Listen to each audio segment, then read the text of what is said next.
Alejandro off guard, and he raised a brow. I am tired. I am so tired of this guilt. Living off the money of the very people who killed my parents and now want me dead. I cannot take this anymore. I will not accept the blood money anymore. I deserve this for being a coward and not standing up for my family. She sobbed. Alejandro just blinked a couple times trying to make sense of everything. Brea grabbed the end of the gun and placed it on her chest to where her heart was. He dropped the bat and held on to the gun with 2 hands now. Pull the trigger. She sobbed in anger. Those rich bastards will never have to face punishment or justice, and I can't live with that anymore. I can't hide in lies anymore. Brea's eyes locked with Alejandro's eyes for a moment. Alejandro took a few deep breaths to calm himself, but for some reason he could not pull the trigger. A part of him screamed for him to just do it, while a soft voice told him no. Brea closed her eyes and accepted her fate. A few more moments passed. Those few seconds felt like eternity as Brea waited to be killed. A few happy memories flashed in her thoughts as she cried silently. Alejandro let his gun drop to his side as he began to curse in Spanish. Brea knew most of the words he was spewing, and she opened her eyes to watch him pace in her living room. Alejandro could not kill her.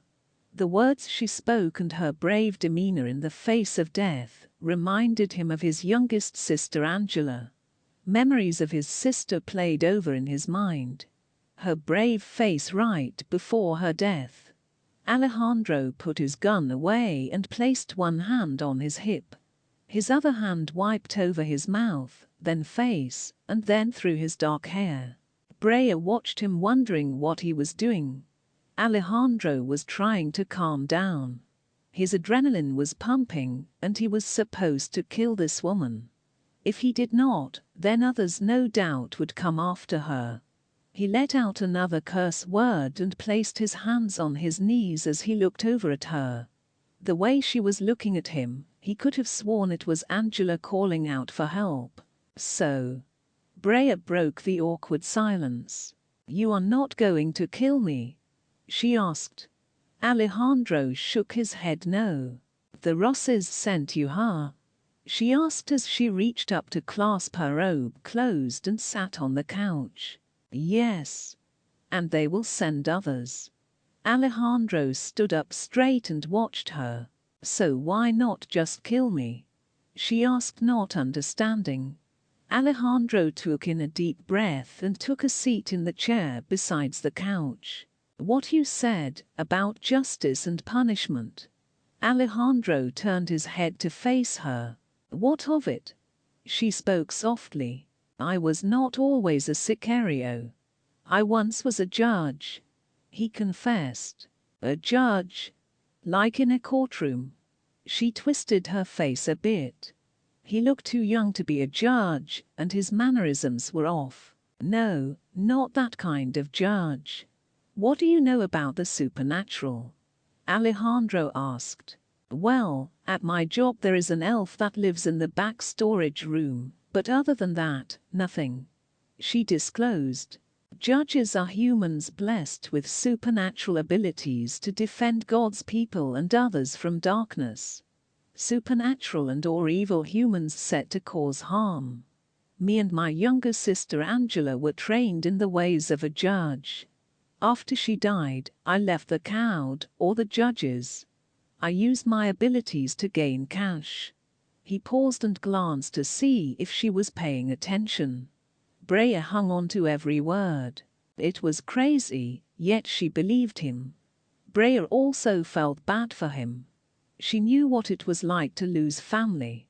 "Why did they send you?" "I am not a supernatural creature. I did nothing to them. They are the ones who took everything from me. Wyatt is dead." Conway wanted to clear up any loose ends before his election campaign. Alejandro explained. Brea scoffed. "That family is a virus. The judges should go after them." She wiped another tear away from her face. "What if they could?" I am technically a judge. Well, ex-judge, he chuckled to himself. I want to know why that family wants me dead, and who and why they killed my family. I want them to be punished. Her words were sharp and harsh. He nodded and extended his hand to her. Alejandro Hernandez, Brea Cooper. She shook his hand. Chapter 7. Texas. Conway was relaxing by the poolside of his new home outside of Fredericksburg. Elections were coming up and being on the campaign trail would give Conway no time for rest. Along with his drink, Conway likes to often smoke weed. Since he moved from Dallas, Conway needed to get a brand new weed dealer. As Conway stood on the steps inside his pool, bare-chested and in swimming trunks, he was in excellent shape, being a military man. A few battle scars were littered on his side and back, but nothing too noticeable. Conway watched as a spiky, dirty blonde-hair man walked through the back door. He was tall and skinny with intense eyes. The man wears a sly smile and a white muscle shirt under an open button-down shirt. The way he strutted in, it was as if he owned the place. He was arrogant and had that salesman demeanor about him. Conway kept his stone face as the man approached him. Mr. Rosses. Glad to meet your acquaintance. Trevor Hoffman. Denny up in Dallas sent me. Trevor walked to the pool's edge and smiled at the congressman. Then he let you know that discretion is a must. Conway took a sip of his whiskey as he watched the man that stood beside him. Yes, sir. Confidentiality is my specialty, besides my weed, of course. Trevor chuckled as his own joke. He noticed Conway not smiling. Trevor cleared his throat and glanced around the pool area. It was just like the other rich clients' homes. Large and glamorous. Trevor was the dealer to most of the high-class clients in the area. He graduated from the streets to special clients only. However, sometimes he would visit the clubs to gain more customers. Would you like to select from the case, or would you like me to put together a welcome package for you? Trevor kept his sly smile on as he watched Conway. Conway stepped out of the pool and towards Trevor. He sized up the dealer before speaking. Leave the case and give the guard your bill. If it is any good, and I can trust you, I will be in contact for more. Trevor nodded and held out his hand. Conway took it and shook it firmly. Will do, boss. Trevor smiled and turned to walk out. His phone rang and the dealer picked it up. He began screaming at the person on the other end, almost running into the redhead that walked past him. Trevor paused for a moment to check her out. He noticed her short skirt and sucked his teeth for a moment. The man on the other end of the phone drew his attention away again. Trevor continued to fuss as he walked into the house to finish his business. Natalia thumbed through her book as she walked past the screaming drug dealer. She did not even look at him as she walked towards Conway. I have read over your contracts and the papers the lawyers brought. They are good to sign, she explained. Conway finished his drink as he looked down at Nat. I have to leave. I have to stay close to campus until the weekends now, she explained. Do what you need to. He spoke coldly and as if he did not care. He walked past her and inside. Conway went to his room to change out of his swimming trunks into casual attire. He threw on some khakis and a polo shirt. As he walked down the staircase, the congressman noticed Mammon walking below. Conway sighed deeply to himself. He did not want to deal with the fallen one today. It was his only day to relax. He was tired of dealing with business and needed a break. Can I help you? Conway asked. We have a problem. Mammon glanced around and then back to Conway. The fallen angel was on edge, and Conway could sense it. Conway led his master into the office and closed the door. Mammon took out a fancy cigarette and lit it as he spoke. The girl you wanted dead is still alive, But that, however, is not the worst of our problems. Mammon growled. The girl, she is not who you think she is. Also, that hitman you acquired, he is a judge. Well, and ex-judge, but still the blood of a judge runs in him. The blood of Gideon. My most hated enemy. Mammon hissed as he paced. Sit, my boy. Why? Conway asked. You will want to when I tell you the truth of the matter. Mammon puffed on his smoke. Conway sat with an attitude and waited for Mammon. Brea Cooper was adopted by Wilfred and Nicole Cooper. Yes, the couple you killed. Wilfred was head chef at the Rosses household, as you know, and Nicole worked as a personal trainer to Mrs. Faye Rosses and Tina Rosses, your mother. When Tina died, Nicole worked solely for Faye Rosses, Wyatt's sister and your aunt.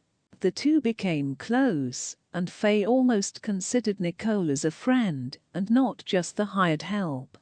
Faye and Darren Richard had an affair, and Faye became pregnant. Being that Darren was of darker skin color, you know, African American, she would come out like your sister Diana. Wyatt and Beth, Darren's sister ironically. Anyways, of course you know she is your sister.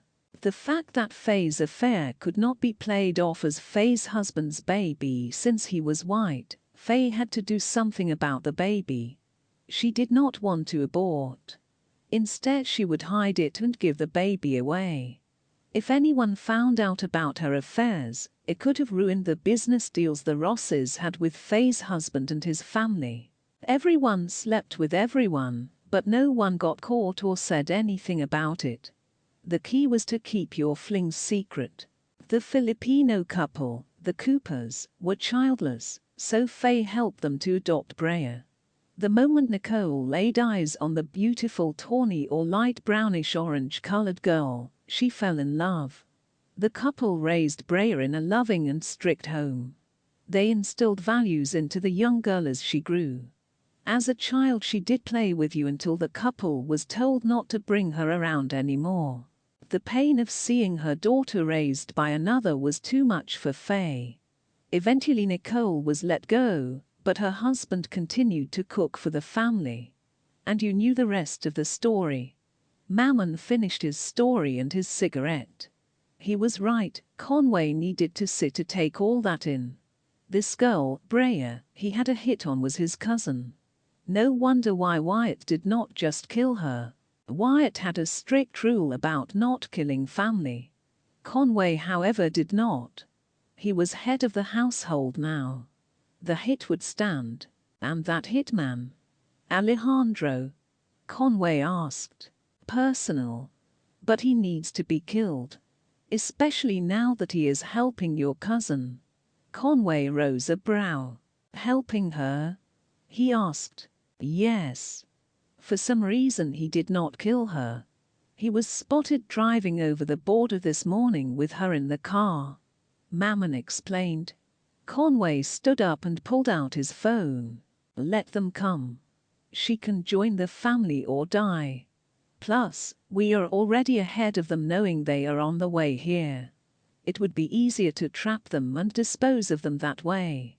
Conway explained. Mammon grins and pats his shoulder roughly and squeezes it with a toothy smile. That is why you are the head of this family. Don't disappoint me. Mammon shimmered out of the room, leaving Conway. Conway instantly sends an email out to double the guards around the home, around Diana and around Natalia. He then makes his way out of his office.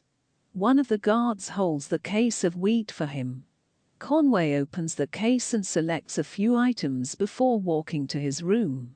Do not let anyone else into this house. I do not care who they are.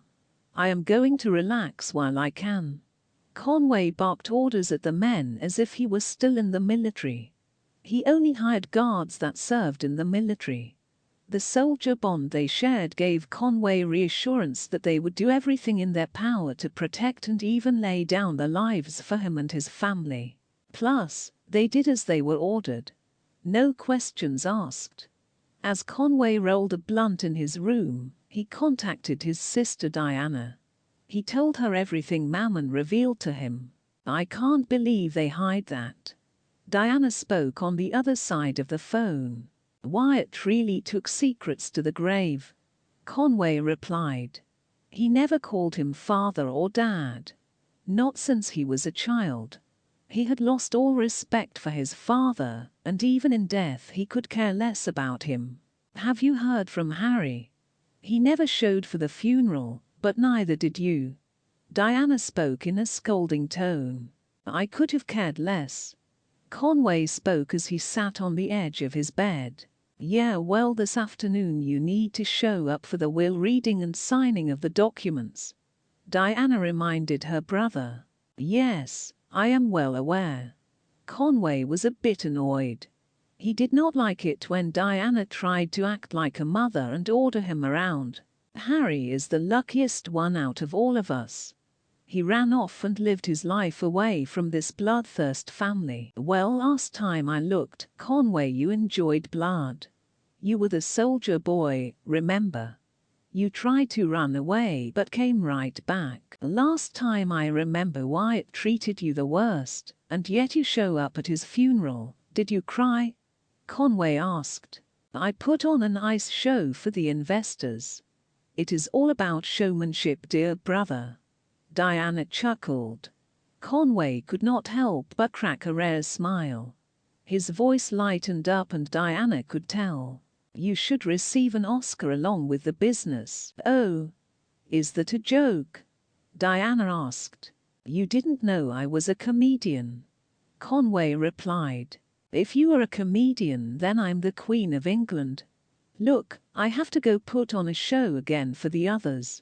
Make sure you are here, Conway. Remember, you are the head of the house now. Your election can be put on hold for a moment for this. Conway laid back on the bed and blew out smoke towards the ceiling. Yeah, was all he said before he hung up. He tossed the phone and kept his gaze on the haze that floated in the air. Denny was right. Trevor knew what he was doing. Now the only thing Conway needs to know is that he could keep his mouth shut. This vice was not one he wanted his voters to know about. Since Natalia was out of the city, Conway thought about Calliope. The Bianchini girl was a ballerina that recently caught the eye of the congressman at his last campaign diner. He knew the Russians would not like it one bit due to the fact Callie was the daughter of the Italians mobsters in New York. They probably would like the fact he was not faithful to Nat, but Conway did not care. He did not love her. She was just a pretty face that was part of a deal. He got tired of her real quick. Conway's thought then went to the siren that showed up during the ceremony. Her beautiful green eyes were often in his thoughts. However, she belonged to Mammon. The risk would be too great if he tried anything with her. He did not know this fallen angel, but he knew he could not cross him. A creature of that kind of power, Conway was no match for.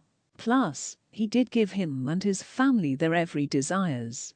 Like a good soldier, he would take his oath to hear and serve the devil. Conway also needs to apply to the supernatural races. The current growth of the different species in the country offered Conway a way to a stronger pull. If he called for more relaxed rules and regulation on the supernatural class, it could mean more allies and investors. The laws were still being formed on the human side of the law, and if he had a say in them, he could control the class. Conway did not recognize the judges. They were not all American citizens and took orders from men in another country. They were a group of not widely recognized, even if they were helping some FBI agencies. No doubt the hidden government already had supernatural employment, and, in the military, now, the congressman would play on that. Conway wanted his hand in enough cookie jars to make sure he would stay fed if one of those jars would run out. Chapter 8. The Black Files, Austin, Texas. Joseph walks into the new Black Files building carrying a bag of Cheetos and 2 coffees. Since the division grew in cases, The FBI rented a building strictly for the Black Files Division, much like in the New Orleans Division. Joe was happy. He was tired of being stuck in the back of the agency building. It felt like a janitor's closet to him. Plus, now they had access to upgrades, equipment, and computer systems to handle the cases correctly. Joe passed up Mike and Anthony arguing over something as he walked through the office area. Like the New Orleans Division, the Austin branch had a barracks, kitchen, training room, offices and weapons room. Michael was often in the weapons room. It was his office. It was equipped with his own tools to make and improve weapons. Passing by, Joe could only make out the words vampire, werewolf and how fast they can run. The agent did his best to walk past without being noticed. He did not want to be dragged into their conversion. Joe was already on a mission to butter up to his girlfriend so she could give him some info he needed quickly. Michael called out to Joe, but Joe quickly ran past and up to Sam's office. He opened it up with his elbow and walked in, quickly shutting the door with his foot. The large room was dark, but the 4 computer screens lit up a section. One screen had the Codes and Black Files system. The second monitor had Spotify up, while the third in front of Samara had a PC game running. The other screen was downloading something Joe could not make out. Samara was always doing something while she worked. He often wondered if she had ADHD, playing games on company time. For shame. Joe spoke, but Samara did not hear him. She was into the game and the headphones on her head blared. He knew she was blaring music. Joe walked up and stood beside her. He watched her play some cowboy game she was obsessed with. Red Dead something. She was always talking about it and constantly playing it. Joe sat the coffee down and then dangled the bag of Cheetos in front of the screen. Samara pulled off her headphones and quickly grabbed the bag. She spun around in her chair, smiling up at Joe. "Oh, thanks. So how was the goat man?" "I didn't get a chance to ask Mikey. I was busy." She spoke as she opened the bag of chips. Real busy, what?" She looked at her game and them to Joe. "I am having to do an update on the servers and log in the stack of late cases your guys and gals forgot to turn in." She rose a blonde brow as she ate. Joe smiled for a moment before getting serious. "Mia Mauer. Oh, what is it? You only say that when you want something." Samara removes her glasses and glares at him. "I need a case file set up ASAP." He frowns a bit. Sam's eyes went wide. "Oh, come on. I have just entered and closed 20 cases today. I need to finish the systems update and all kinds of techie stuff, but I brought you Cheetos and coffee." Samara glared at him before putting a Cheeto in her mouth. "And I love you, you are the beautiful señorita. Mi amor te amo con todo mi corazón. Mi ayudas mucho, no fair." Samara huffed as he spoke Spanish to her. It was her weakness. She turned in the chair and minimized her game. "How and what do you need done?" she asked as she placed her glasses back on. "All the info on Mammon, Arca, Richmond, Mand, Merlot, Wyatt Rosses, Conway Rosses, Diana Rosses and Harry Rosses. Anyone else is associated with them. Michael already gave us the rundown, but I need a case file started. You know the procedure." "Yes. I know." She sighed and drank her coffee. Samara began to open a case file. Joseph helped her as much as he could. 40 minutes later the agent had everything he needed to open a case officially. She handed him the file and sighed. "You're wearing that Mandalorian helmet," she teased. She wanted him to dress up with her for Comic-Con, but Joe really did not want to. "Fine. I will." He kisses her and walks out. Samara gave me the info on the family, and she had to see what she could find out. It seems they had been funneling money off the record to someone in Mexico. Joe added as he walked towards Michael and Anthony. The other agents were out doing cases, so they were the only 3 in the office area. We know the fallen one Mammon is helping the family buy up property and damage the land. The sheriff said he will help us as much as he can. He is helping gather more evidence as we speak. Joe added as the others looked over the case file. Me and Anthony can investigate Mammon. We just need to clear up some current cases in town. The judge added, I need to look into this Callie. She is Conway's side piece and can possibly help me to get dirt on them. I can get with a white-collar division on this. I am sure they have a lot on Conway and Callie's family. Joe thought out loud, I just hope the white-collar crimes division doesn't try to roll over and take the Rosses case from us. He may be human, but he is under the guide of Mammon. Michael sighed as he thumbed through the paperwork. That would be a douche move. Anthony spoke up. Well, it would not be the first time. Other divisions try to steal our thunder. Just because we are new and getting more funding, well, we can't help the fact that more supernatural are rearing their ugly heads every day. Remember the nail spa being run by that djinn? Paint nails in the front, drains wish and souls in the back. Michael laughed at how Anthony put it. It was funny how you tried to command her to put the bag of Epsom salt down. Joseph laughed. All these other agents in the department, and I get stuck with you too. Anthony crossed his arms and complained.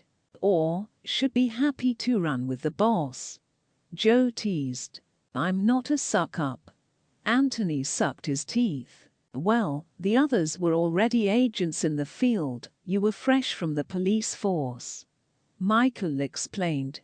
Anthony just looked at him sideways. Okay guys, you know we promised Sheriff Parks to help him out. Plus, Mammon is a big player. A fallen angel. Getting him will put a dent in the Kingdom of Darkness. Remember when New Orleans took down meth? The activity slowed down almost 50% there. Joe explained. Don't have to explain that to me. I already know all this. We are fighting a spiritual battle. Michael added with a smile. So, we need to study and learn everything in these files. All the players and their info. Joe pointed to the large stack. Too bad you can't call your sister to bring us food like old times. Michael chuckled. I wish. I miss Billy's cooking and her cake pops. You know she is pregnant. Joseph crossed his arms and conversated with Michael. Anthony was not really paying attention. He was too busy reading his phone. Oh really? That is nice. Yes, Sammy told me. My girlfriend talks to my sister more than me. Well, you are busy. Better keep up with your girlfriend. Anthony added. What does that mean? Joe rose a brow. It means don't let this job become too busy or more important than her. Yes, you two work the same job pretty much, but make sure to put your relationship first. Okay, Mr. Guru, where is this coming from? Joe asked. It is coming from experience. Plus, you are my boss. I am trying to be nice. Anthony pats his back. What happened to not suck up? Michael asked with a chuckle. Oh, that not sucking up. Anthony rolled his eyes and shook his head. She has been asking me to take her to Comic-Con. Joe added. You better take her. Samara lives for the con. Michael added. He had been friends with Samara a long time and knew her ways more than Joe did. I know, I just don't want to dress up. I don't mind going, I just don't think dressing up like it is Halloween is fun. I'm not 9. Joseph sat down and opened the files. If your girl likes it, And it makes her happy no matter how dumb you look to it. Anthony added in from across the room. Okay, Hitch. Joseph called out. Anthony raised a middle finger to him. I am only helping because I don't want to see Samara upset. When she isn't happy. We are not happy.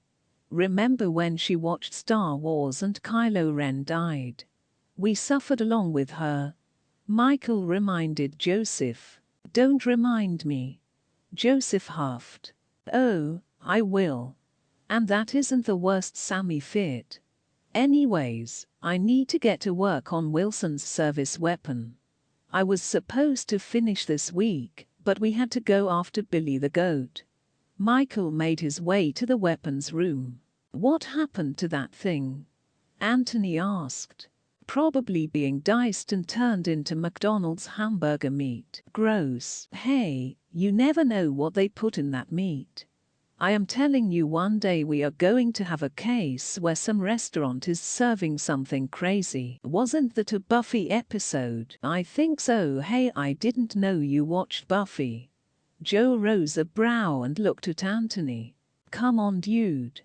We work in the FBI as glorified Ghostbusters. We all have to have watched Buffy or others shows like that.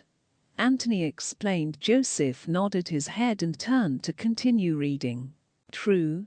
Joseph picked up the file and made his way towards his office at the top of the small star case. Speaking of meat, order us some BBQ, huh? Joseph added as he reached his foot. Why me? Anthony asked. Rookie. Joseph pointed and walked into this office and closed the door. This is some bull. Anthony curses and logs into his computer. Samara exited her dark office and shuffled past Anthony. He looked down to notice she was wearing Yoda slippers. Anthony was almost speechless. What? Samara laughed. I am in that room all day. No one sees me, might as well work comfortably. Anthony leaned to see a part of the screen in her office. Are you playing Red Dead Redemption 2? He raised a brow. Yup. I adore Arthur so much. I wish I could pull him out the screen and save him. She sniffles. I am ordering BBQ for lunch. Do you want anything? Anthony asked as she scrolled on the online menu. Yes. I will text you what I want. Samara spoke as she walked to the bathrooms. It had been over a year since the first case of the Black Files was closed. The Cult of Rome was a personal case for Joseph. Not only did it free him from the oppression of a demon, but it allowed him to open this division in the FBI. He was also able to meet his best friend Michael and girlfriend Samara. Through all the pain, it paid off in the end. He would not change anything, because in the end it was worth the struggle.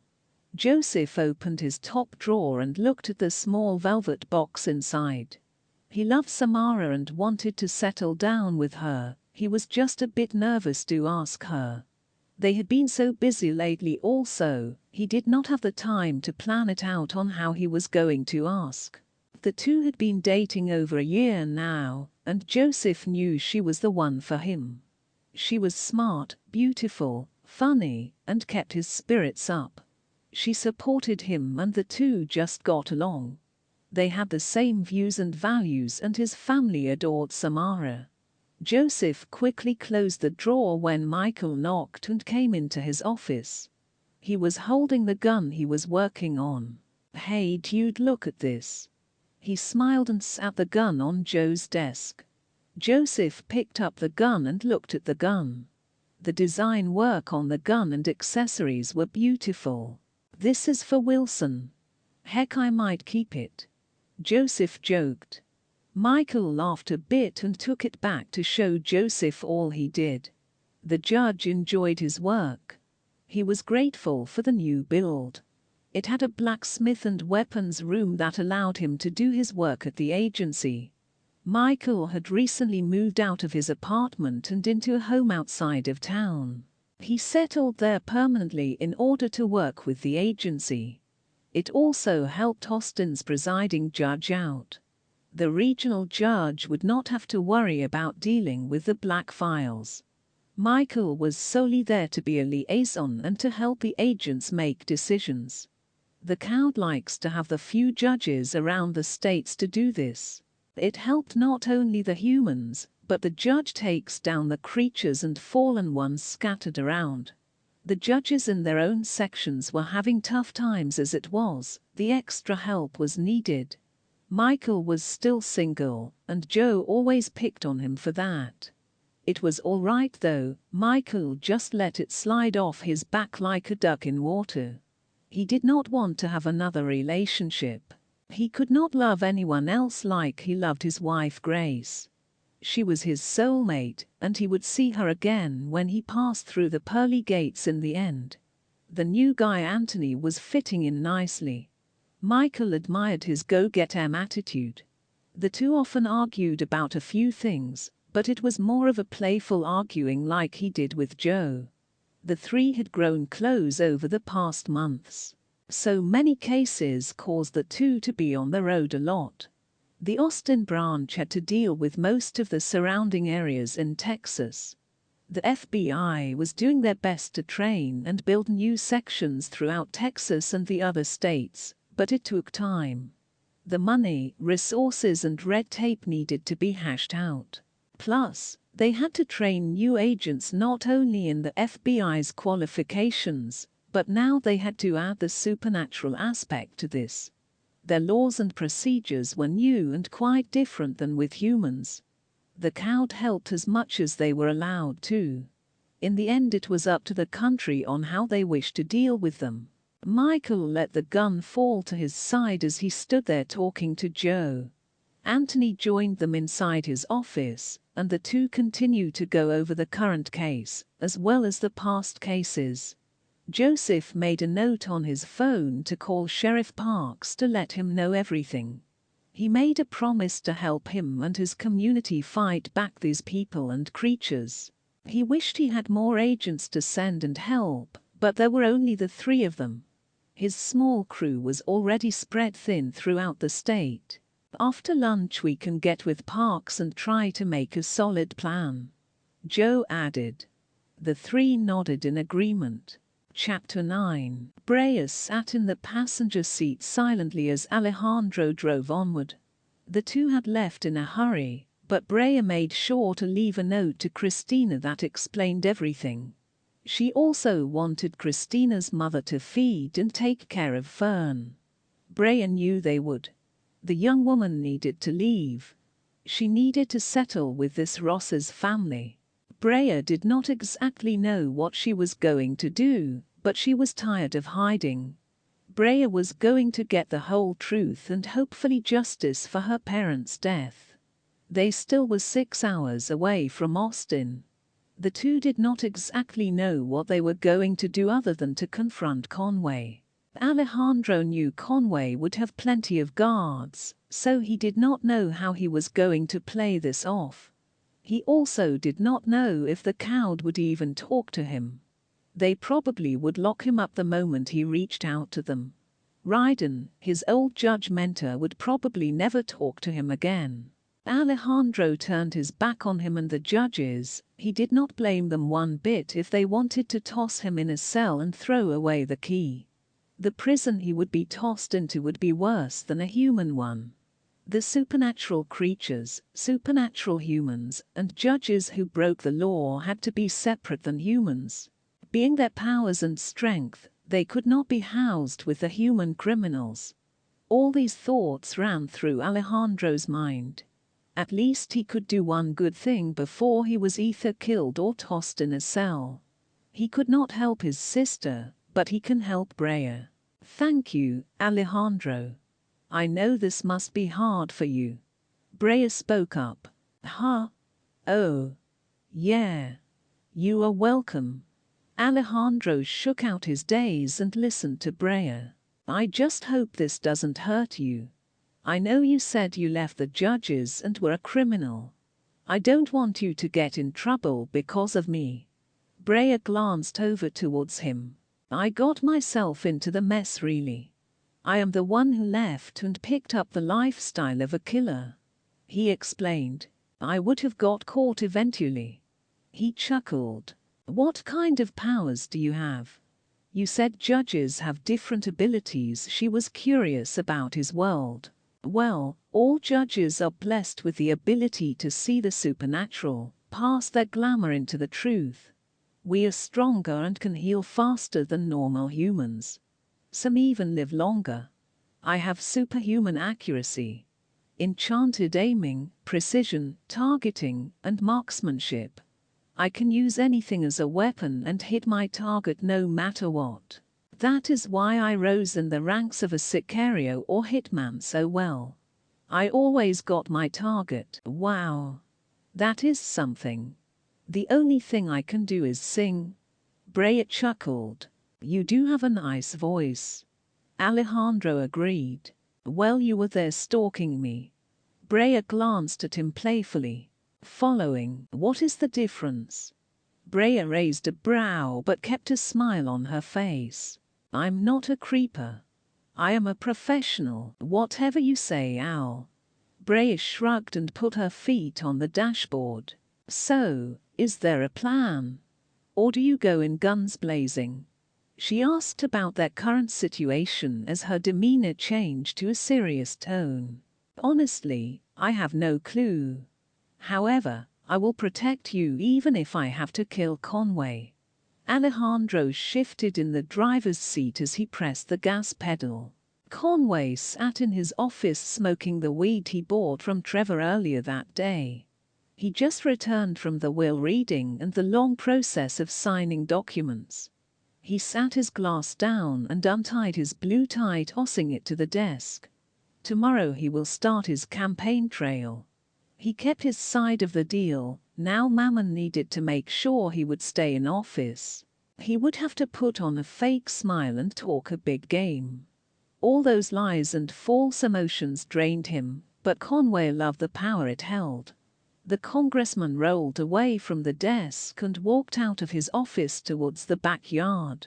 He then walked towards the pool area and glanced down at his reflection in the water. It was crazy how quickly Wyatt passed, and now everything was handed to Conway. A part of him did not want it. He always wanted to do his own thing, have his own way in life, but Mammon insisted that he stay in the family business. Conway finished his smoke and tossed the butt into the water. The water distorted his reflection. This, in a way, was Conway's true reflection. He may have been a pretty boy on the outside, but inside he was just as twisted as that devil that had his soul now. Out for a night swim? Alejandro asked as he walked slowly behind Conway. He held on to a bloody knife and watched the congressman.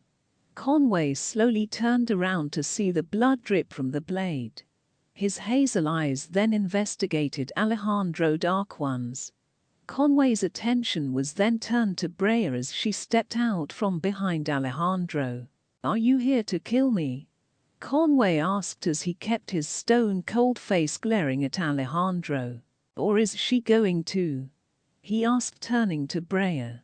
He knew the two could not lay a finger on him. They could try, but Conway had plenty of training. He could easily take on the judge, or at least hold him up long enough for his other guards to come in. Conway was certain of this. He did not go through all that military training for nothing. No, I am here for the truth. Brea spoke up. The truth? That is all. I sent him to kill you, and you come back with the very man I hired to ask me about the truth. How about you tell me how you flipped him? Conway asked, glancing between the two of them. Brea stepped forward and glared at Conway. I asked you first. The three proceed to have a stare down. Conway would humor her. Hopefully get them talking long enough for his other guards to arrive. The truth is, Conway's jaw clenched. He did not really want to reveal this to her just yet. He wanted to hold on to the info to use later, but it was the only thing that would cause them to stay long enough for backup. Brea, your real father is Darren Richard.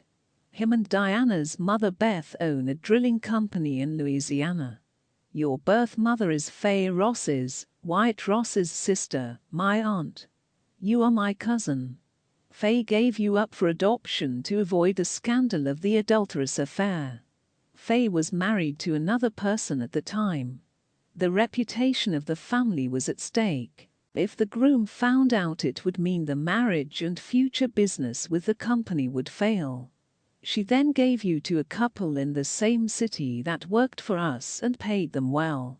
Conway explained. And why did they die? Brea did her best to hold back the burning tears. I killed them. Conway peered into Brea's eyes and watched as her hazel orbs swell with tears. I was driving home from after a 48-hour binge. My phone rang and I looked down to pick it up. I drifted and overcorrected. When I did, I ran onto their car as they were leaving the manor. Conway explained. It was the truth and a part of him felt guilty for it, but at this point he no longer cared. Alejandro glanced over to Brea. She was a statue. The truth of everything piled on her like heavy bricks. I am sorry, Wyatt is the one who covered it and forced this. Conway tried to shift the blame away from him. Join me, your family. We can bring into law harsher punishments for driving impaired. Conway had the gall to ask this. He only thought of himself and how situations could benefit his career. Brea wanted to scream and strangle this arrogant prick. He may have been blood, but in no way would she ever consider him family. His soul was as black as the oil they harvested.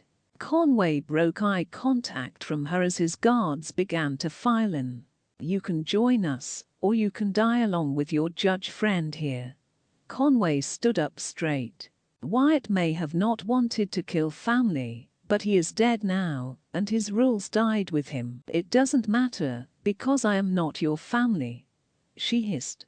The guards went to move in, but Alejandro tossed his throwing knives. The knives hit them dead center in their foreheads. More guards began to pour in, and Alejandro did his best to hold them off. Conway saw an opportunity to jump Alejandro, but Brea pushed him hard. Conway lost his footing and he fell backwards into the pool. Alejandro grabbed Brea's arm and ran with her towards the back stone wall. Alejandro fired, hitting each guard with perfect aim as they ran to the wall. It was little over 7 foot tall, so he had to help Brea up and over. She stopped and turned around to see Alejandro get hit. A bullet tore through his stomach and side. He doubled over in pain for a moment. He raises his gun and continues to fire. Come on. Brea yelled. No, you get out of here. Alejandro called back. I am not leaving you. Come on. She screamed. Alejandro cursed in Spanish as he shot a few more guards. He then turned and did his best to hope up. He made it halfway, and Brea grabbed his belt. With all her strength, she pulled him over. The two rolled over to the ground on the other side. Conway surfaced and swam to the edge of the pool. He hopped out and barked orders to his men to get them. Brea wrapped Al's arm around her shoulder and helped him for the ground. The two then hobbled through the shrubbery towards the car. Brea laid Alejandro on the back seat and quickly hopped into the driver's seat. The Hispanic male was cursing in his native tongue and grunting in pain. He did his best to try and hold his stomach to stop the bleeding, but every bump from the road caused him to scream in pain. Brea did not know what to do. All she knew was she needed to get some distance between them and those guards. Conway walked into his house dripping water everywhere. He slid and caught himself on the marble table in the foyer. He took his phone out, but it was ruined from the water. He cursed and tossed the phone across the room. This was more personal than before. Brea was going to die and her judge along with her. Diana just so happened to walk into Conway's house to get some information on a meeting in the morning.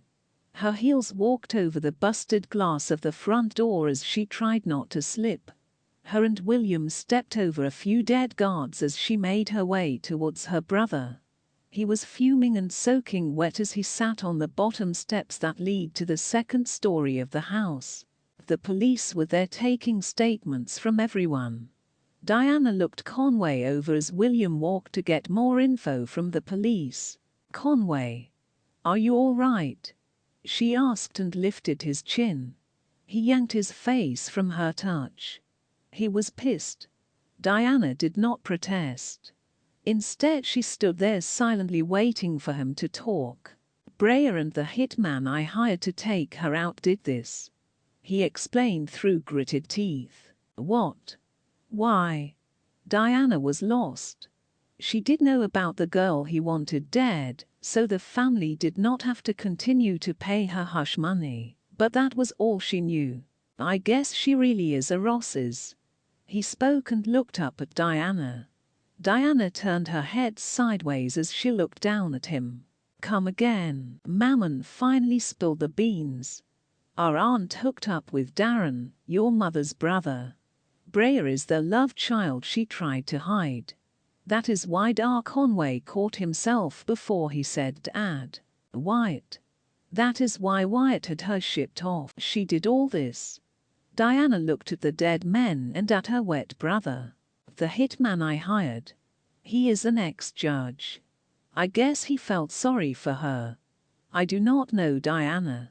All I know is they came here to kill me." Conway cursed and stood up from the steps she was sitting on. "Okay, well, we can handle this. I am sure you have a few strings you can pull in the law enforcement agencies. Yeah, back home. These here will not take my payout. Plus, they are pissed about Mammon buying up the land, so the law was still broken. They have to see that." Diana crossed her arms. "Year after I took a contract for her life." Conway laughed sarcastically. He went to continue, but Diana shushed him. She noticed the sheriff walking through the door and towards them. Sheriff Jason Parks made his way inside the large house. He did not like the Rosses, but he still had to uphold the law. Even if they were crooked, he would not stoop to the level. "Mr. Rosses, Ms. Rosses." He tipped his tan cowboy hat as he stood in front of them. "Sheriff, I hope you and your men can catch the people responsible."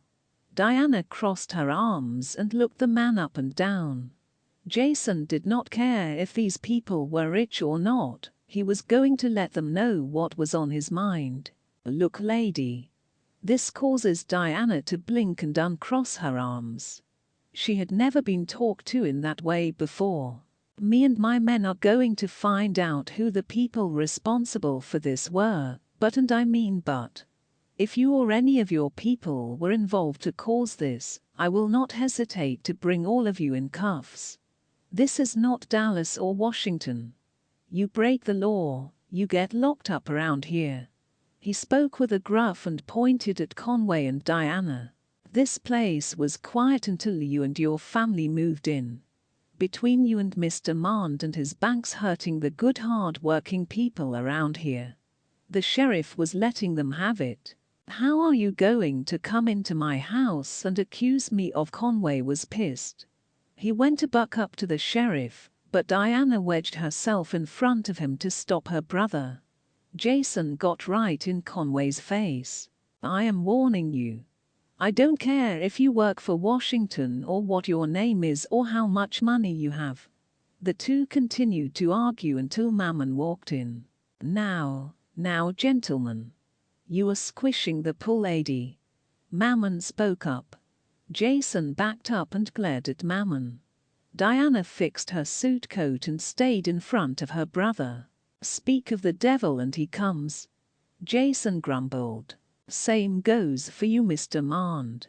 If you are a part of this, I won't hesitate to lock you up as well." Jason glared. "We are all aware of this, Sheriff.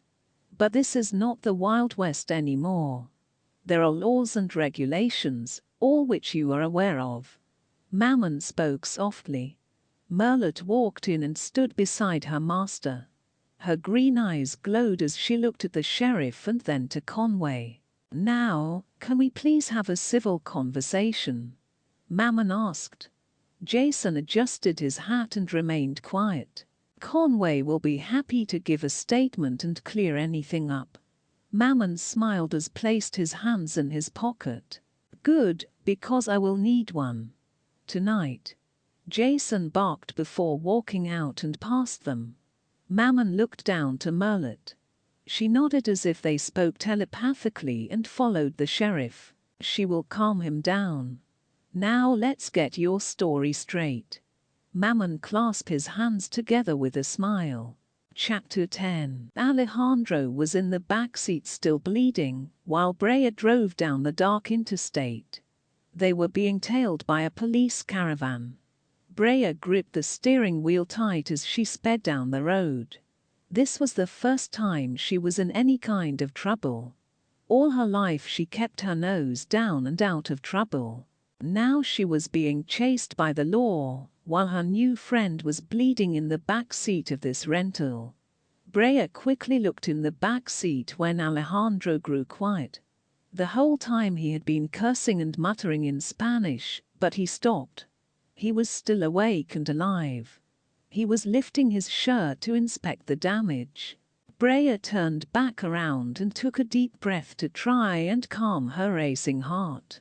Blue lights on the horizon, dust clouds filling the sky. "If they get the cuffs on us, it's 25 to life. Run, run, your own direction, and I'll lead 'em down a different road. Take the gun, hide the car and the money. I'll meet you in Mexico."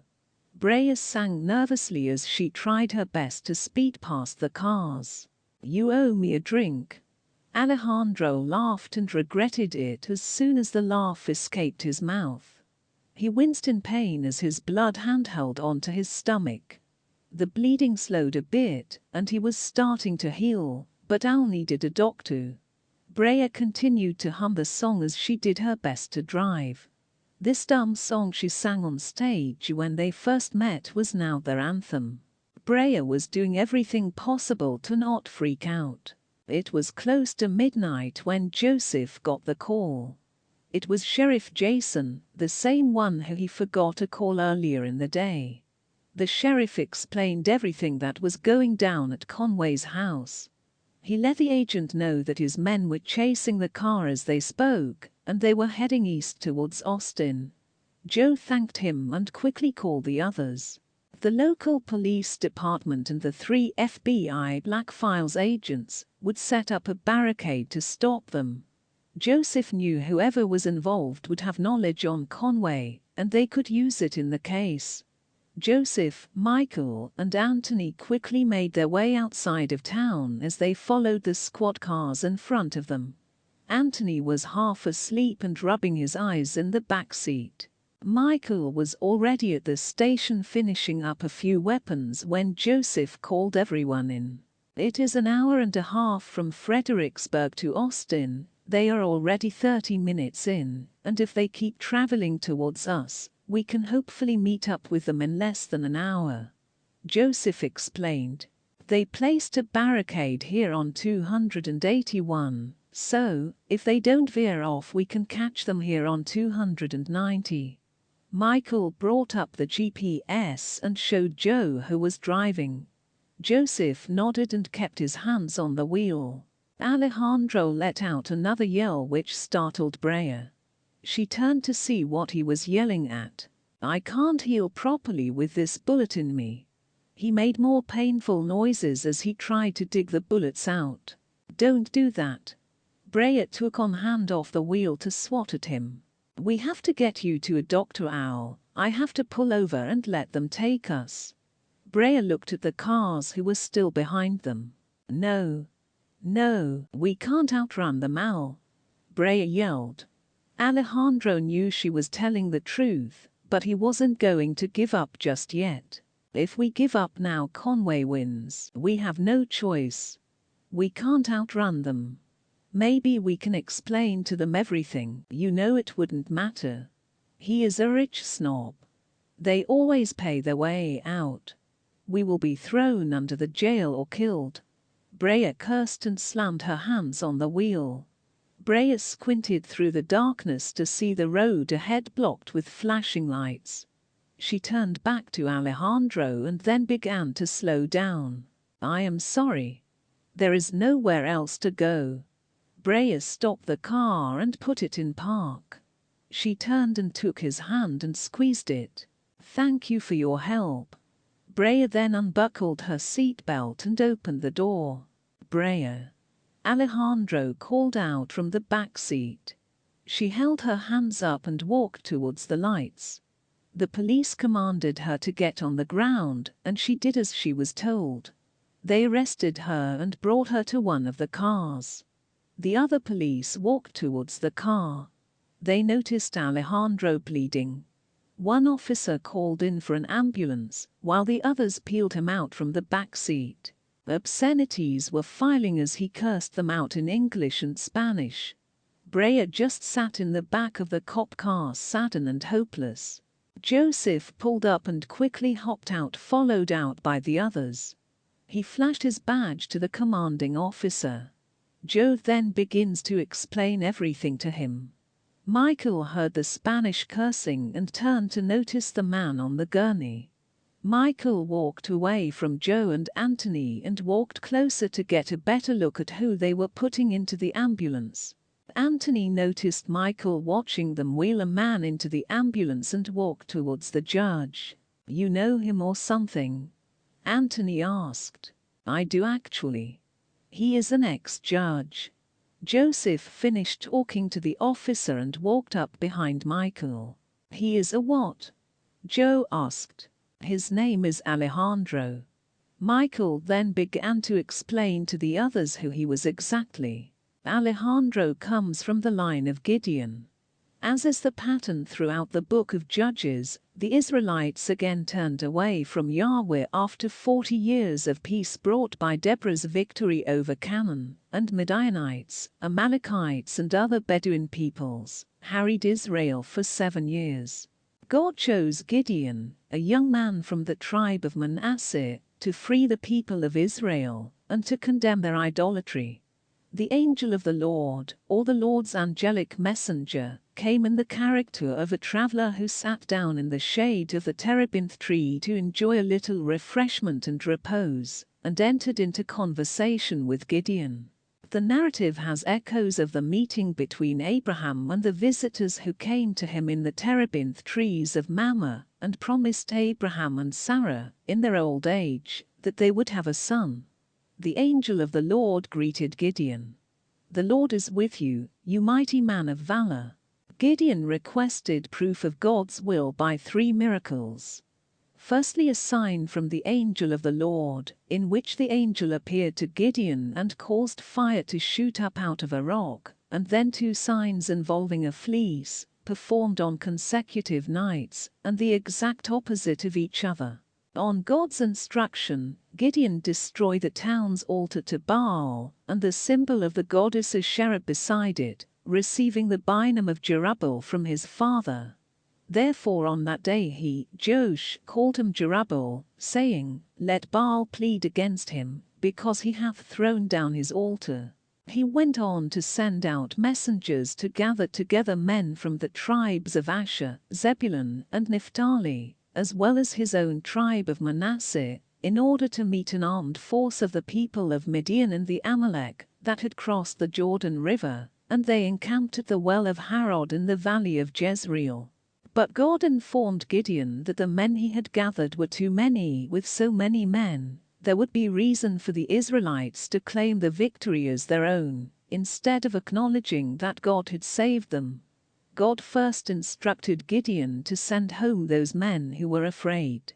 Gideon invited any man who wanted to leave to do so. 22,000 men returned home, and 10,000 remained.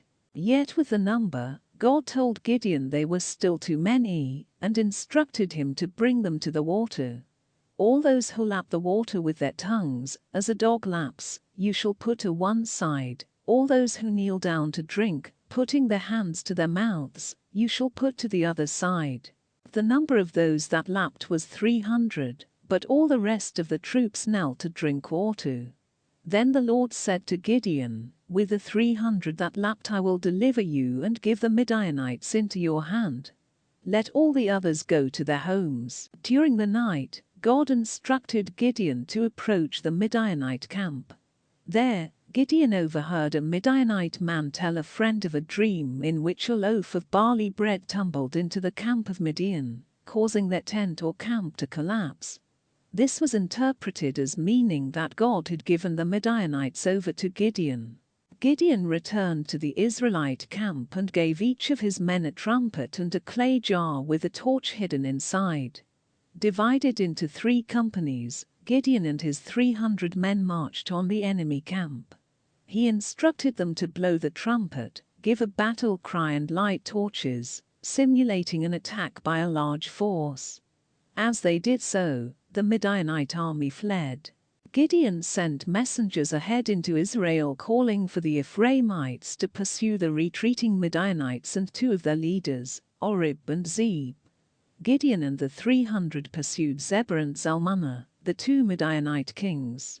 When he had asked for provisions in his pursuit, the men of Succoth and Peniel refused and taunted Gideon. After capturing the 2 kings, Gideon punished the men of Succoth and pulled down the tower of Peniel, killing all the men there. Gideon invited his eldest son, Jether, to slay Zebah and Zalmunna, but being still young at the time, he did not have the confidence to carry out his father's request, so Zebah and Zalmunna called on Gideon to perform the deed himself. Gideon then killed Zebah and Zalmunna as justice for the death of his brothers. The Israelites invited Gideon to become their king and to find a dynasty, but he refused, telling them that only God was their ruler. Gideon went on to make an ephod out of the gold won in battle, which eventually caused the whole of Israel to turn away from God yet again. Gideon had 70 sons from the many women he took as wives. He also had a Shechemite concubine who bore him a son whom he named Abimelech, which means my father is king. There was peace in Israel for 40 years during the life of Gideon. As soon as Gideon died of old age, the Israelites again turned to worship the false god Baal-berith and ignored the family of Gideon. Therefore, on that day Joash, called him Jerubbaal, saying, Let Baal plead against him, because he hath thrown down his altar. Ever since this fallen angel, Mammon has had war against the line of Gideon. Alejandro and his sibling had the worst of it. I heard Mammon killed his youngest sister Angela, but it was never proven. Alejandro's father was from Mexico and his mother from California. He had a brother and 2 sisters. They grew up in a poor household and from a young age, and Al was taught how to survive on the streets. Unknown to him, his uncle was a judge in Mexico, and his father ran away from the responsibility. When the children grew of age, they all had a choice to join the crowd and be trained as a judge. Him and his youngest sister Angela decided to become a wandering judge. Ryden Stevenson took the young man under his wing and trained him. Michael paused and glanced over at Joseph and Anthony. So, he is no longer a judge. How does that work? Joseph asked. Alejandro was very arrogant, and Ryden had a hard time training him. The judge was so used to his times alone on the streets he did not respond to authority well. This dependency on self and how he was raised was one of the factors on why Al went rouge. The death of his sister mixed with the fact his heart was not into being a judge, fully caused him to defect. Also, his powers and status went to his head, and Alejandro picked up jobs on the side of his judge duties. The crowd caught word of his deeds, and they wanted to discipline the judge. Alejandro decided he was going to go on his own and became an insurgent. He left the crowd altogether and became a criminal. Alejandro quickly climbed the ranks of the hitman world. It was in part due to his powers and ex-judge status. Michael crossed his arms. We will sort this all out at the police department. Get her side and his. Parks said Alejandro killed many of the congressman's men. Joseph ran a hand through his hair, messing it up a bit. More players in the game? Anthony asked. Well, let's just find out from them what happened. Hopefully, they are on our side. I will have to report this to the crowd. Michael told Joseph. I understand, but can you let me question him first? He asked. Michael nodded. Let us figure out what happened and what is going on before we decide anything. Joseph spoke as he turned to walk back to the car. The agents followed the police to the police department. Joseph and Anthony questioned Brea inside of the police department. The young woman told them the truth about everything, and Joseph believed her. He walked up to Brea and used his cuff key to uncuff the handcuffs. Brea looked down at the metal as it hit the table. As long as you are cooperative and will testify against Conway, we will protect you. Joseph spoke softly as he looked down at her. Brea looked up at Joe and then over to Anthony. She then looked back at Joe and nodded. I will help you. My parents deserve justice. You deserve justice too, Brea. I can only imagine what you have been going through. The Black Files have their own barracks. You can stay there. We have someone there 24/7, so you will be protected. Okay, but what about Alejandro? Brea asked. Joseph shrugged a bit. Michael, the Black Files judge, went to speak with him. It will be his and the crowd's decision on what happens to him. Brea hung her head, staring into her lap. Let's get you out of here and cleaned up. I can pick you up some food if you are hungry. Joseph smiled warmly as Brea shook her head. Thank you. Brea stood up quietly. She then followed Joseph out. Anthony walked behind her and closed the interrogation room door. Joseph then explained to the officers he was bringing her to the Black Files. Joseph then texted the sheriff to let him know he will call him in the morning about everything. Michael walked into Alejandro's hospital room. He was cuffed to the bed as a few officers stood outside the door. They never met personally. Michael, however, knew of him from Ryden. He was the only student that Ryden was not able to train fully. It always stuck with Ryden, and Michael could tell. Come to take me to the crowd. Alejandro glanced over towards Michael. He knew Michael was a judge. The sword sticking out from behind him was a dead giveaway. I am not sure yet. Michael stood beside the bed and studied the mail. They need to just throw me under the jail. Is Brea okay? He asked, looking up at Michael. Mike could see Alejandro's face ridden with guilt. I promised to get her justice. I can't do it now, so you have to. Alejandro almost sounded like he was pleading with Michael. Michael pulled the chair beside his bed and sat. Oh, I am sure you can complete your oath. He gave him a warm smile. What do you mean? Do you know who I am? Alejandro asked. Yes, I do. Do you know what I have done? Most of it. Then how can you say I can complete my oath? The crowd wants my head. Alejandro sat up. He winces a bit. He wasn't completely healed yet. That is true, but I can remind them that we are all human and all deserve redemption. I am sure after this is finished you will have to answer for your crimes, but for now. And if I keep an eye on you, they will most likely let you complete your mission. I can pull a few strings. Why? You don't even know me. No, but a good man once taught me how to forgive and to always give people second chances. Ryden. Alejandro remembered the same words from his old teacher. Yes. He would be proud of you. Why? I failed him.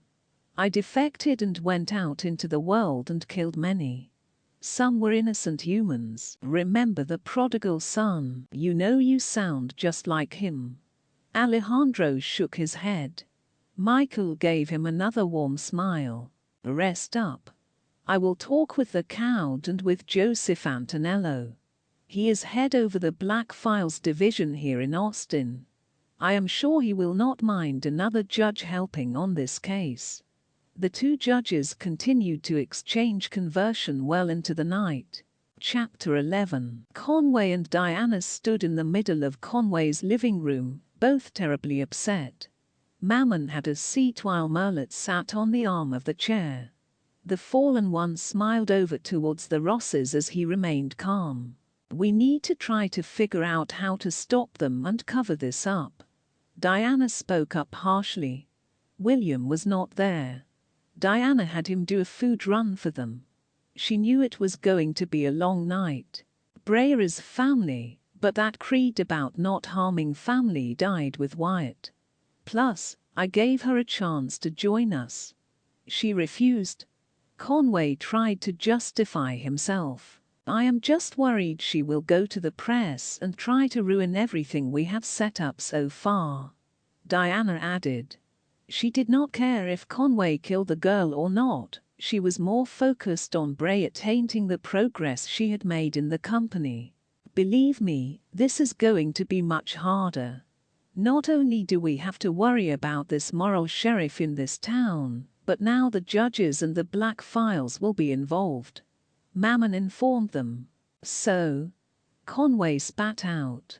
So, the judges are a match for us to take on lesser alone you boy. A mere human. Merlet hissed. Her green eyes glowed in rage. The siren did not like the tone of voice Conway used towards Mammon. Easy now. Mammon patted her leg sweetly. He needs to learn his place. Merlet looked down at Mammon. Mammon just closed his eyes and waved his hand with a smile. It is all right, dear. He is only tired and rattled. Am I right? Mammon asked as he looked over at Conway. Conway grit his teeth. As Conway's jaw throbbed in anger, he glared at them both. Diana placed a hand on her brother's arm to try and calm him down. Conway said nothing and took a seat on the couch, pouring himself a drink. He knew he had to listen to this creature. Conway and Diana both signed their souls to serve him, so ultimately, they had to do as the fallen one wished. The congressman downed a glass of whiskey and did his best to calm down. What can kill a judge? Diana asked. She was clueless to all this. She was a businesswoman and had little to no knowledge in the supernatural. They are part human, just harder to kill. A skilled person with the right powers can.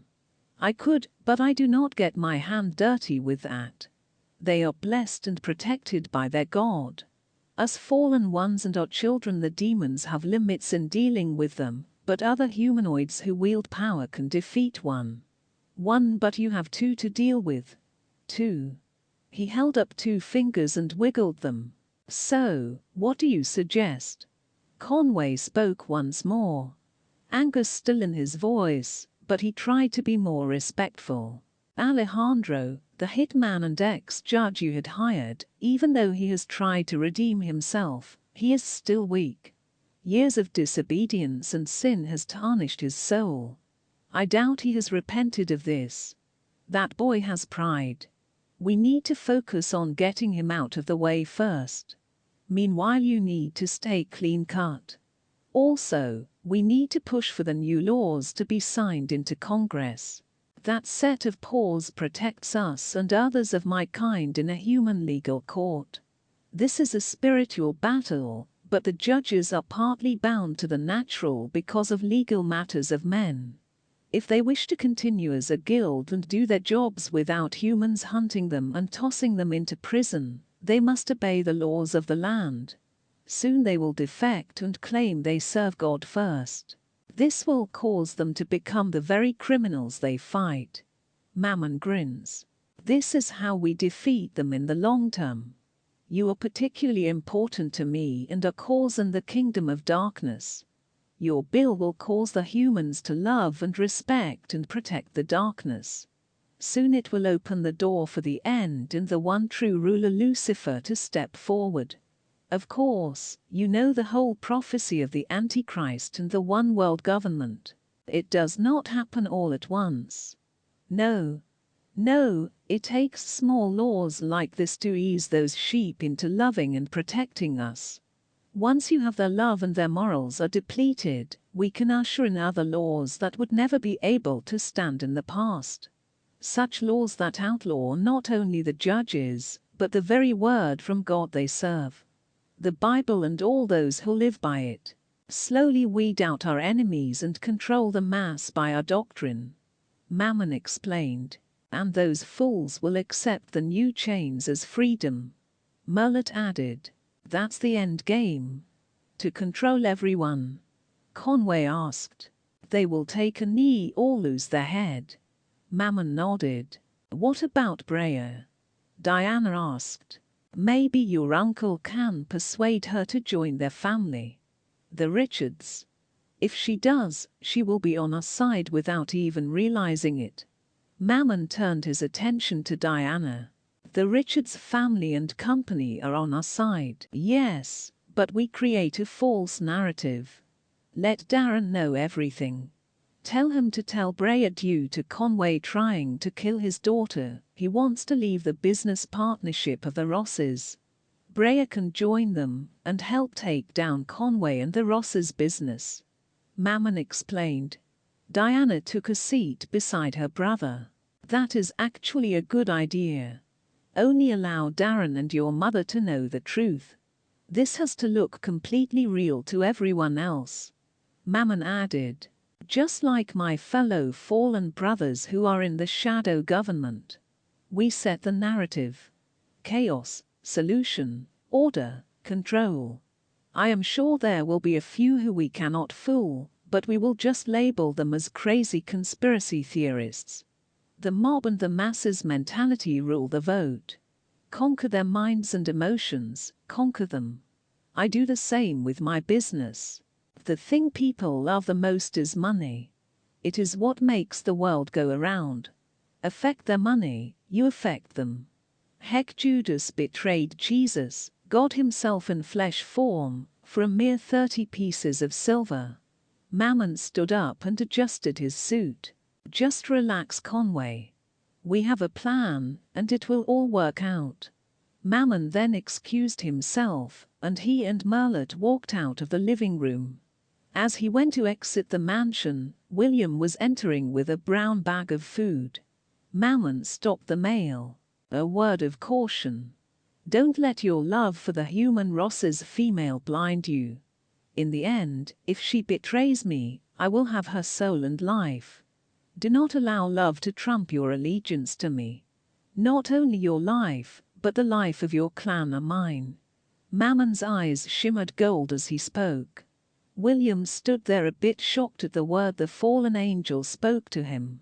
The ice elementor's eyes glowed a blue hue for a moment.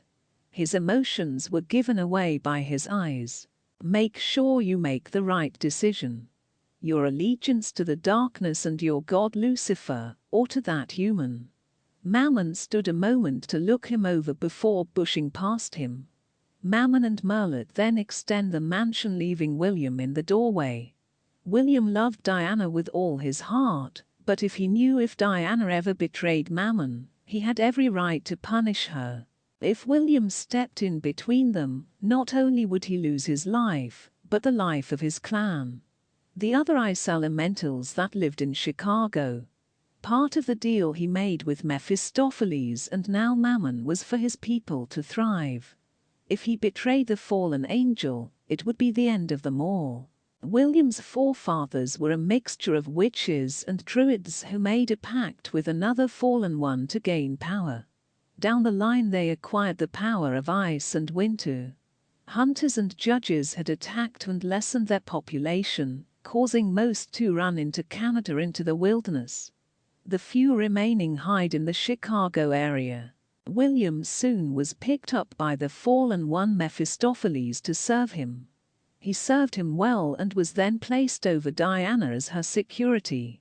Reason being she was the daughter of Beth Richard.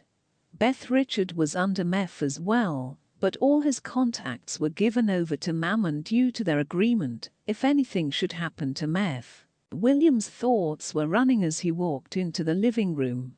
He sat the bag down and almost did not hear Diana speaking to him. "I am sorry, what did you say?" he asked. "Did Jackie ever arrive yet?"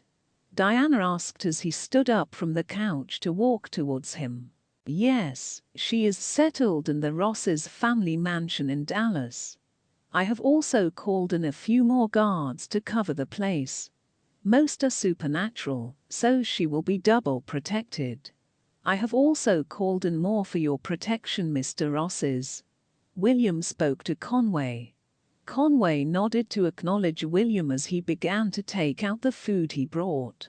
"Are you okay?" Diana asked. "Yes, just a little worried is all," William confessed. "About what?"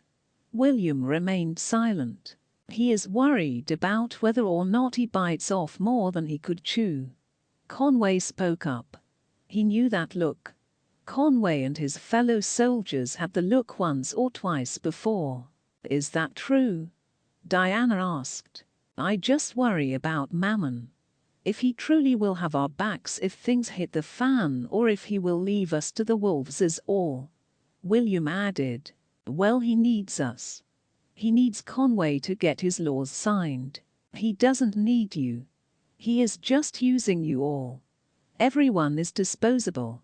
He is only allowing you to be used because of your family heritage and name. You don't think if Conway died tomorrow, he would not have other politicians or businessmen lining up to do his bidding? All I know is I don't trust him." William kept his eyes down and avoided Diana's gaze. "Then why did you make the deal with him? For you?" William looked up and into her eyes. "How sweet." Conway spoke sarcastically behind them. Diana turned and glared at him as he stuffed his face.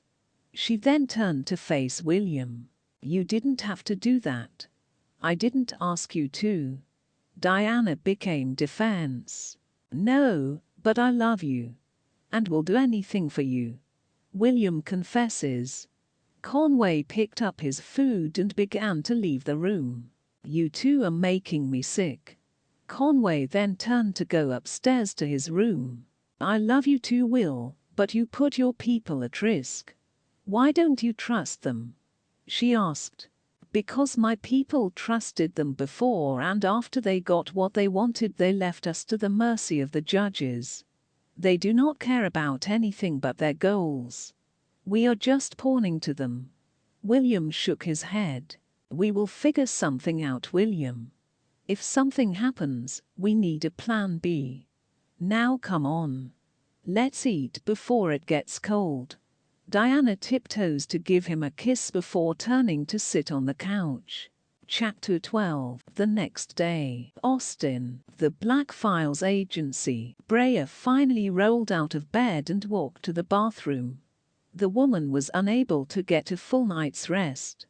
Everything that happened the night before still ran through her mind, causing her not to sleep. Brea was not only worried about Alejandro, but she was worried about the Rosses family. Every time she tried to get some sleep, Conway's face haunted her.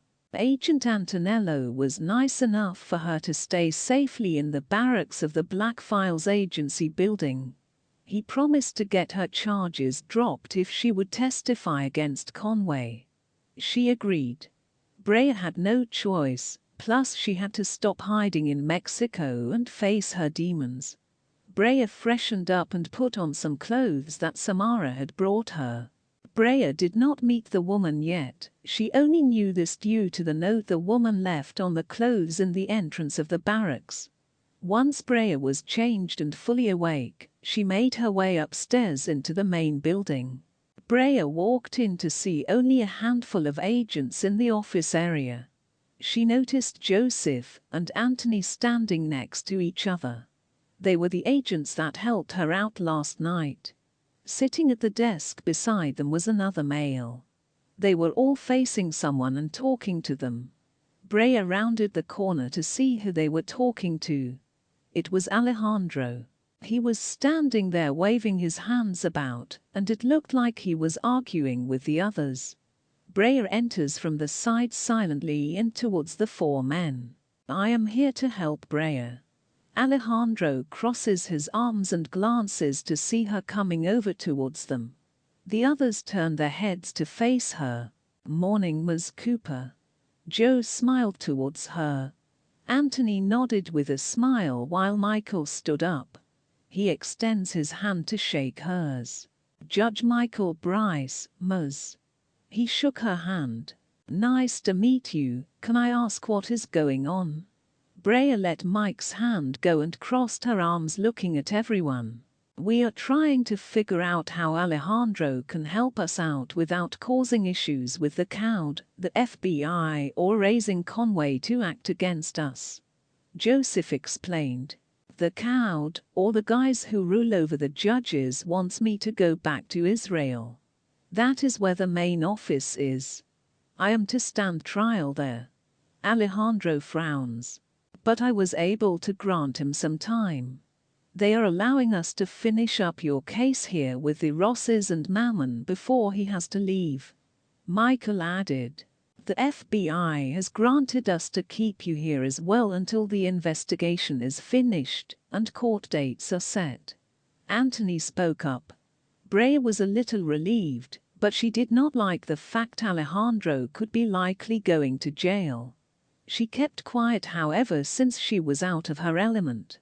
She knew nothing about the laws and what would or could happen. We also need a warrant to search his business and home, as well as Mammon's, to find if they can be charged with racketeering, bribery, fraud, stealing and kidnapping. Especially the mess currently happening in Fredericksburg. The sheriff has cases on this but is unable to push forward with no help. Joseph spoke up. And also, for the death and cover-up of your parents, as well as the threatening and contract on your life. You are a major piece in this case, but we will need more to bring in them both. Michael explains. We are dealing with not only the physical element, but the spiritual. It is just the red tape of the earthy. We have to have all our ducks in a row. The judge continued. How will you get that information? We are not sure. It takes time to build a major case like this, and we don't have time. What if we steal it? Alejandro asked. Michael facepalmed. What? I am still a criminal, so what is one more charge? Alejandro shrugged. Because they can have the evidence throughout because it was stolen. Joe added. What if we get someone else to steal it and give it to us? Oh, wow, what is this? Evidence. Alejandro continued. We are not thieves. Plus, they would see us coming from a mile away. Anthony added. I know a guy. Alejandro sat down and leaned back in his chair in a cocky way. Joseph glared at him. He did not like Alejandro's attitude. He was going to ruin this case with his ways. Brea kept quiet and listened to the men. Her attention was distracted by the room across from them. She could hear a faint woman's voice speaking in the room, but her attention was then turned back to Michael when he spoke up. If we do get someone to acquire this info, and they reveal it to the sheriff, and he gives it to us, it might work. Michael sighed. That is a big might. Joseph didn't like it one bit. Too much was at risk. Who is your guy? Anthony asked. Timothy Poe. Alejandro smiled. What kind of last name is Poe?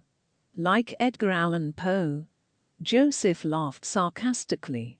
His real name is Timothy Juan Ponce. He goes by Poe because he says his art of stealing is like poetry. Alejandro rolled his eyes. He thinks highly of himself, but I give it to him, he is a good thief. Alejandro shrugged as Joseph kept his face straight. He was not convinced or thrilled. And how do you know this, Poe? Michael asked for Joseph. Mike knew Joe was not happy and could blow up on Alejandro, so he stepped in and spoke up. Alejandro began to explain everything to them. At one point Tim was telling people he was an assassin. He would collect half up front but never go through with the kills. Eventually people caught on and hired other assassins to go after him. This is when Alejandro found him. The two became allies, and Alejandro kept the others off his back. The only reason Alejandro allowed Tim to live was due to the fact Tim promised to always help him and call him for jobs when he needed help. The promise of constant cash flow and always having money in his pocket to appeal to Al. He may be a thief, but he is good at getting dirt on rich people. Plus, who knows, he probably had worked for the Rosses already. He is sort of a jack of all trades sometimes. Rich people call him to get them antiques, or info on other rich people for them. Fine, but I'm not getting my butt chewed out for this. This is your project and your responsibility, Michael. Joseph glanced at his friend. Okay. Michael just shrugged his shoulders. I think Anthony and Alejandro should go get Tim Guy. Why me? Anthony rose a brow. Rookie. Joseph and Michael said at the same time. I need to start a file on Callie and go speak to her. Joseph sighed. And I need to finish all the weapons in the weapons room, plus someone has to stay in the building to protect Brea. Samara is tough, but I'd rather be here. Plus, can't throw Cheetos and computer wires at the enemy. Samara. She is the one who left me the clothes. I would like to thank her. Brea smiled. Come with me. Anthony stood up. I need to get the file and location on Tim, so we can go after him. Anthony explained. Anthony, Alejandro, and Brea walked to the room where Brea heard the woman's voice. As they walked into her office, Brea noticed the things on her desk. An Iron Man statue and a few other figures and stuffed animals littered the desk. Pictures of her and Joseph together littered the wall and desk as well. This is Samara Morgan. She works as a records keeper for the Cowd and Us. Anthony explained. Sam turned around and smiled. Morning. Nice to meet you, Brea and Alejandro. Samara waved with a smile. I see the clothes fit. She pointed to Brea. Oh. Yes. I wanted to thank you. Brea gave Samara a warm smile in return. So, you and Agent Joe are together. Alejandro picked up a picture and looked it over. Yup. For a little over a year now. Samara smiled. I'm sorry. Alejandro cracked a joke and set the picture back down. Sammy, we need some info on Timothy Poe. Anthony spoke up. Samara twirled in her desk chair to face her computer and began typing away. Later we can go get you some more clothes and stuff, Brea. Samara spoke as she typed feverishly on the keyboard. Thank you, Samara. Brea kept her eyes on the screen as Samara typed away. Okay, let me know which Tim. She scrolled down the names and photos. She landed on a Hispanic male with curly short black hair. Him. Alejandro pointed at the screen. Samara squinted and smiled. Oh, he is adorable. Don't tell Joseph, she chuckled as he clicked on his name and printed out his info. Although he is a lowlife, he has his own code. He will not do kidnapping. This is one of the reasons he is wanted in Morocco. The local gangster wanted him to steal his rival's daughter, and Tim refused to. This caused Tim to become an enemy of that clan, but gained a friendship from the daughter's boyfriend Finn. Finn went on many jobs with Tim and is considered a close ally. Tim had a few ladies who loved him throughout his life, but nothing too serious. He often charms rich women into helping him in his heists or to steal from them. He is considered a thief, grave robber, acquirer of hard-to-find items, dealer of goods, conman, etc. The rest of his info is here. Samara hands the info to Anthony. Sammy, can you get a location on where he was last seen? Anthony asked. You are in luck. A sighting in Houston. Samara brought up a CCTV camera footage. Looks like we are going to Houston. Anthony rolled the paper up in his hands as he walked out the office thanking Samara. Anthony and Alejandro set out on their 2.5-hour drive down to Houston. It was a long drive, but at least the man wasn't halfway across the world. Also, who even knew if he was still in Houston? The thief could have left the state by now. If Alejandro would have had his phone, he could have just called the man up, but the police had confiscated it when they arrested him. The two would have to do it the old-fashioned way and search the city for Poe. As they drove onward, the two had an on-and-off conversation. Alejandro told Anthony how he became a judge and why he left. Anthony knew this, but he allowed the man to talk. Alejandro then asked Anthony a little about him. Anthony sighed, but began to tell the ex-judge about himself. Anthony was recruited last year by the Black Files head agent Joseph and Judge Michael. The two approached him after they heard word of him taking down a few vampires. He had been in law enforcement for 10 years, and with the growing supernatural present, began to research on how to deal with them. Since Anthony was a child, he wanted to be like his grandfather and serve in law enforcement. He was raised by his grandmother due to his parents being killed overseas when on vacation, so life was a little hard on him. Anthony did not let the circumstances define him. He pushed forward and was able to reach his goal. He was still learning how to deal with the supernaturals, but Mike and Joe helped him out.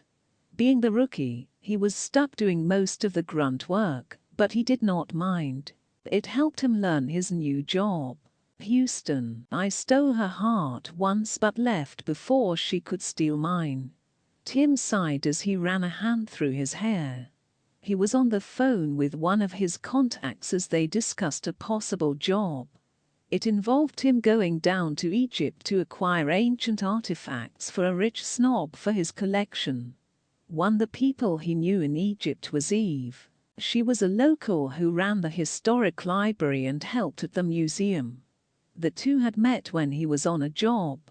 Her knowledge on the area and ancient artifacts came in handy for him. She joined him on his excursion into one of the hidden tombs. Tim told her the items were going to a museum, but really, they were going to the black market and a prince in Arabia. The two had an intense fling until she found out exactly who he was and what he did. Eve asked him to retire and help her in the museum, but he refused and left.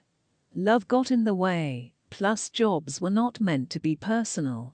Tim stole many rich women's hearts, only to steal their jewelry or money. He had no time for a love life, nor did he want to let someone in like that. Poe had trust issues. He did not trust anyone, especially not himself. If he were different, Tim would have settled for the dark-haired beauty, but that was not him. Even if he tried to, he knew it would just be a big lie. However, he did care for her in his own weird way. If he ever retired and gave up this life, he just might take up her offer. However, the life of crime and a criminal would never end until you were 6 feet under. He knew if he were going to be in the area, no doubt he would run into her. Better to drop by and say hello than to have an awkward run-in. The charming con man sometimes tripped up around her. She was not like the other women he had met. She was intelligent, caring, passionate about her job, and a firecracker. Nothing like the snobby, suck-up, entitled rich folks he dealt with. I will get it done with. Also, you still owe me 10% from those paintings I lifted from that douche in Paris. He cursed and hung up the phone. He stuffed the phone in his pocket and made his way out the door. Down the hallway. Tim needed to finish the job he had in Houston before he could go off to Egypt. Tim paused and knocked softly on the door at the end of the apartment hallway. "Hey, I am leaving for a few days or possibly a week. Feed my cat, please." The old lady in the apartment was an old heiress to a business downtown. Normally rich old ladies like her would be held up in a 15-room mansion, but she was a bit humbler and rather the semi-simple life. The apartments he lived in were upper class, but nothing on the level that the old woman could afford. Tim did not care for a mansion. He traveled a lot, so he kept his dwelling simple compared to others in this game. The door opened and the small old lady smiled. He stayed in this apartment from time to time. He had small homes and apartments all over the world. "Another adventure?" she asked. Tim gave her a smirk and a quick nod. "Yeah, I'll bring you back a souvenir." He joked and slung his satchel over his chest. The old lady chuckled and watched Tim walk off towards the elevator. "One day you are going to have to name that poor cat, can't just keep calling it cat," she called out. He waved her off and stepped into the steel box and pressed the basement button. Tim ran by a suit shop and bought a new suit for him to wear that night. He was to attend a high-end art gallery downtown. Tim knew there would be rich ladies with jewels and priceless art. Some clients wanted certain paintings at times, and he knew it would be a good idea to get information on where they were and where they would be shipping to for future information. Rich people often collected art as a hobby. Some collected other things that were not so legal at times as well. Tim knew how the snobs liked to toss around money just to show off. Even though he was human, Tim did run into the supernaturals from time to time. Sometimes they even employed him for obtaining items. His last client was a warlock that wanted him to break into a tomb of a Turkish tomb for artifacts and bones. The money was good, so Tim did not ask questions. Oftentimes he did end up on the judges' or other agencies' hit list, so Tim needed to learn the mastery of deception and not stay in one place for too long. It was another reason he had so many apartments and homes scattered around.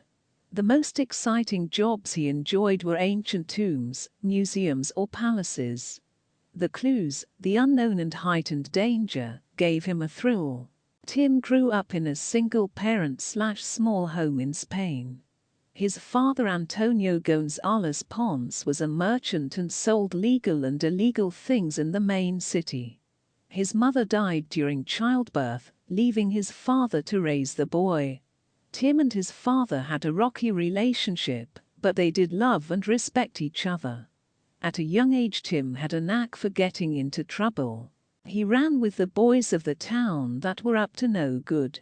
Stealing, selling, and the criminal lifestyle was his way. Tim was often praised for it by his father and told to continue, especially if he helped keep his father's store stocked with high-class items. His father encouraged the lifestyle, and it was something Tim did to gain love and appreciation from his father. Tim was also taught to do anything to keep afloat the family business and to do anything to stay alive. He was also taught not to trust people and to worry about himself. As a young adult, Tim was caught stealing by an upper-class citizen and taken to the gangster family called the Torres. This once young pickpocket was now getting into more than he could chew. Tim had swooned an older rich woman in the family and swiped the jewelry. The Torres gave Tim a chance to redeem himself by taking on a few jobs in which he needed to steal a few rare jewels, as well as other items for the rulers.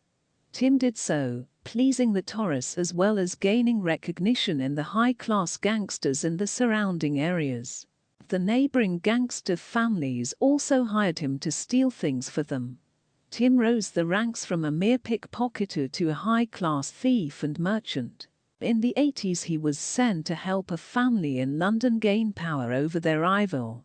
However, he was playing both sides and both families at the same time. collecting from each side. Timothy was catching feelings for one of the family's eldest daughter. The con man was conned when she told her father of his treachery, and he was almost killed. Tim never trusted anyone, nor would he fall in love with anyone else. He did not believe in it anymore. Although Poe stole a variety of things from cargo, ships, and coins, his specialty was rare items such as old artifacts and items from old rich dead royalty. It was a sort of Tomb Raider/Indiana Jones kick he was on. He had a knack for finding and getting into places others could not, but he was not well versed in the old language and culture. In the late 90s he met Eve. She was an Egyptian librarian and museum curator. He conned her into believing he worked for a museum in Spain, looking for rare and buried items. He not only stole items from the graves they found, but also her heart. Tim still speaks to Eve when he needs info. Eve loves Timothy, but he could not return her love. However, in his own way, Tim cares for her. Tim made his way through the downtown traffic and parked outside of the large house outside of town. The valet took his keys as Tim stepped out of the car. He ran his hand through his black hair and smirks. Showtime. The thief spoke to himself as he walked up the steps into the large home. Tim gave a smirk to the people he passed, greeting them and putting on a show. He might as well smooth talk and gather a few clients while here. Chapter 13. Tim ran his lips across a middle-aged woman's exposed neck slowly, as his hand traveled slowly down her arm. A slight moan escaped the female's lips as her eyes closed tightly to kiss and touch. The thief watched her eyes as his hands traveled to the large jewel-studded bracelets on her wrist. All the while his hand worked quickly to remove it, Tim's lips moved to her own pink lips. He kissed her deeply as he removed the bracelets and slid them inconspicuously into his pocket. His hands then traveled up towards her neck. As he reached behind her neck to grasp her hair a bit, he used his other hand to unclasp her large necklace. The woman was so into his kiss and touch, she had not the slightest clue of his sticky fingers. A voice down the hall called out her name, and she jumped out of his touch. Tim quickly caught the necklace before it fell and stepped back away from her. The woman stepped around the corner to speak to the male calling her, while Tim slips away in the shadows. The thief walked down the stairs and mingled with the crowd below, as the woman finally noticed her missing jewelry. As Poe exited the large mansion, he was stopped by an old associate. Juan, or is it still Timothy? He chuckled as he knew Tim's real name and identity. Tim's eyes darted towards the male and smiled. Well, Alejandro. Still alive, huh? He held out his hand and shook Alejandro's hand. Yeah, you surprised? Al shook Tim's hand and let it go. A little, but you always had a good head on your shoulders. How is business? He asked. Can't complain, I still have all my body parts and can still walk. Alejandro shrugged as he spoke in Spanish. So, business or pleasure? Tim asked to figure out why he was here. Business, san you? Alejandro asked as he put his hands in his pockets. He was trying to come off as casual. Anthony waited in Tim's car in case he wanted to run. The same amigo, well I won't keep you. Stay in touch, huh? Might need you to have my back on a future job. Tim pats Alejandro's shoulder as he passes him by. Not so fast, amigo. Alejandro spoke up. Tim stopped and turned to face him. I actually have a job for you now. I am sorry, I have something planned already.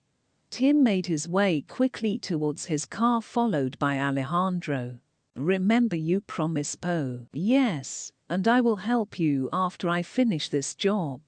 He pulled out his phone and was about to call up another associate, but Alejandro snatched his phone. Tim looked up at him and blinked a couple times. Tim knew something was up. He booked it to his car and flung open the driver's door. To his surprise, a dark male sat in the driver's seat. "Come to do me in finally, Alejandro?" Tim asked in English. "No, we need you to cooperate." Anthony held out his badge for Tim to see. "What does the FBI want now?" He crosses his arms. He could not run if he wanted to. Alejandro was standing right behind him. "How did you even find me?" Timothy asked as he turned to face Alejandro, crossing his arms. "I saw the advertisement for this place. I knew you would be anywhere there were rich snobs." Alejandro replied, "We need you to help us gather some information on a congressman." Anthony stood behind Tim. "And if I refuse?" Tim asked, turning his head. Anthony pulled out the jewelry in his pocket and dangled it in front of him. "I am sure you won't." Anthony smiled. While Alejandro and Anthony were away to look for Timothy Poe, Joseph would have a chance to interview the congressman's new side piece, Calliope Bianchini. Her family had a summer home in Austin, and the ballerina attended the dance school in the city while they were down. The agent pulled up at the dance school in the middle of Austin. He quickly exited his car and made his way inside. Joseph flashed his badge at the front desk and asked for Callie. The female pointed upstairs, and the agent made his way towards the stairs. He then quickly jogged up the short flight of stairs and entered the large dance area. Dancers littered the room. A few held onto the bar and practiced their dips while others stretched along the wall. A tall, thin woman approached the agent, and Joseph held his badge out. He asked for Callie, and the woman yelled out for her. A few moments later, a young blonde female made her way towards the pair. "Yes, ma'am," she asked the dance instructor. "Agent Antonello has a few questions for you," the woman explained before walking away. Callie stood there a little annotated as he looked Joseph over with a snobbish attitude. "Can I help you?" she asked. "Yes, you can. Ms. Bianchini, I need to know your relationship with Congressman Rosses." Joseph already knew they were seeing each other vocational, but he wanted to hear it from her. "I am not saying nothing." She crossed her arms and cocked an attitude. Joseph mimicked her as he crossed his own arms. "That is fine. I can take you down to the station in front of everyone and keep you there all night, or you can just tell me what I want to know and go about your business." Joseph spoke harshly. Callie rolled her eyes and uncrossed her arms. "Fine, just not in here." She walked past him and towards the door. The two exit and stand in the hallway to speak. Joseph stood in front of Callie waiting for her to speak. She was so young, she almost looked as if she was still in high school, but her file said she was in her early 20s. "What do you want to know?" She pursed her lips with an attitude. "How long have you been seeing Mr. Rosses?" Joseph asked. "A few months." "Why do you want to know all this anyways?" She lifted a brow. "The congressman was attacked at his home. I am trying to look into the matter." He was not lying, but he was not telling her the whole truth. "Our relationship is a secret. He is engaged to some Russian woman, but he doesn't love her," she explained. "Would you think the Russian would be responsible for the attack?" he asked, playing dumb. "No. They have business with each other. Look, I can get in trouble talking to you like this. Conway does not want anyone knowing we see each other. The Russians might get pissed because of my family." Callie looked around nervously. "I see. And do you think if they found out, you could be hurt?" "I think if you help me out, I can help you out," Joseph hinted to Callie. She crossed her arms about. "What do you want?" She frowned. "Just info when I needed it. If Conway and the Russians are doing anything illegal, they would go down and might bring you along with it. Guilty by association, But if you help me out, I can report you were on the agency's side the whole time. It would also help your family out." He added, "The Bianchini were under the microscope of the FBI's white-collar crime for other reasons, but that is not why Joe was there. His department dealt in the supernatural, however he would not tell Callie this." He removed a card from his pocket and handed it to her. She snatched it and looked towards the doorway. "If you find anything out, Ms. Bianchini, just let me know." Joseph then turned and made his exit. Joseph made his way back towards his car. He gave Michael a call to check in on the office. "Sup?" Michael picked up and placed the phone on his shoulder as he walked into the main office from the weapons room.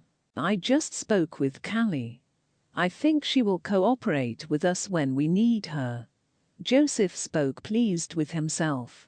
"Well, look at you, Zorro." Michael poked fun at Joseph. "At least I am doing something and not in the office playing around." Joseph huffed back at his friend. "I am crafting an incredibly special weapon. These things take time. Hey, make yourself useful and get me some food. And not Taco Bell." Michael laughed. "Let me guess, Starbucks." Joseph joked back. "What time is it? Oh, don't you have to go to Home Depot or something to find work?" Michael asked. The two would always pick on each other. Anthony recently got in the groove of doing it with them, but Joe and Mike went at it hard at times. "No, but I got a call from Abercrombie and Fitch, and they want their clothes back." Joseph asked as he drove off. "Yeah, well, at least I don't have to wear that costume Sama got you." Michael laughed as Joseph remained silent for a moment. "I will look awesome. Unlike how you look.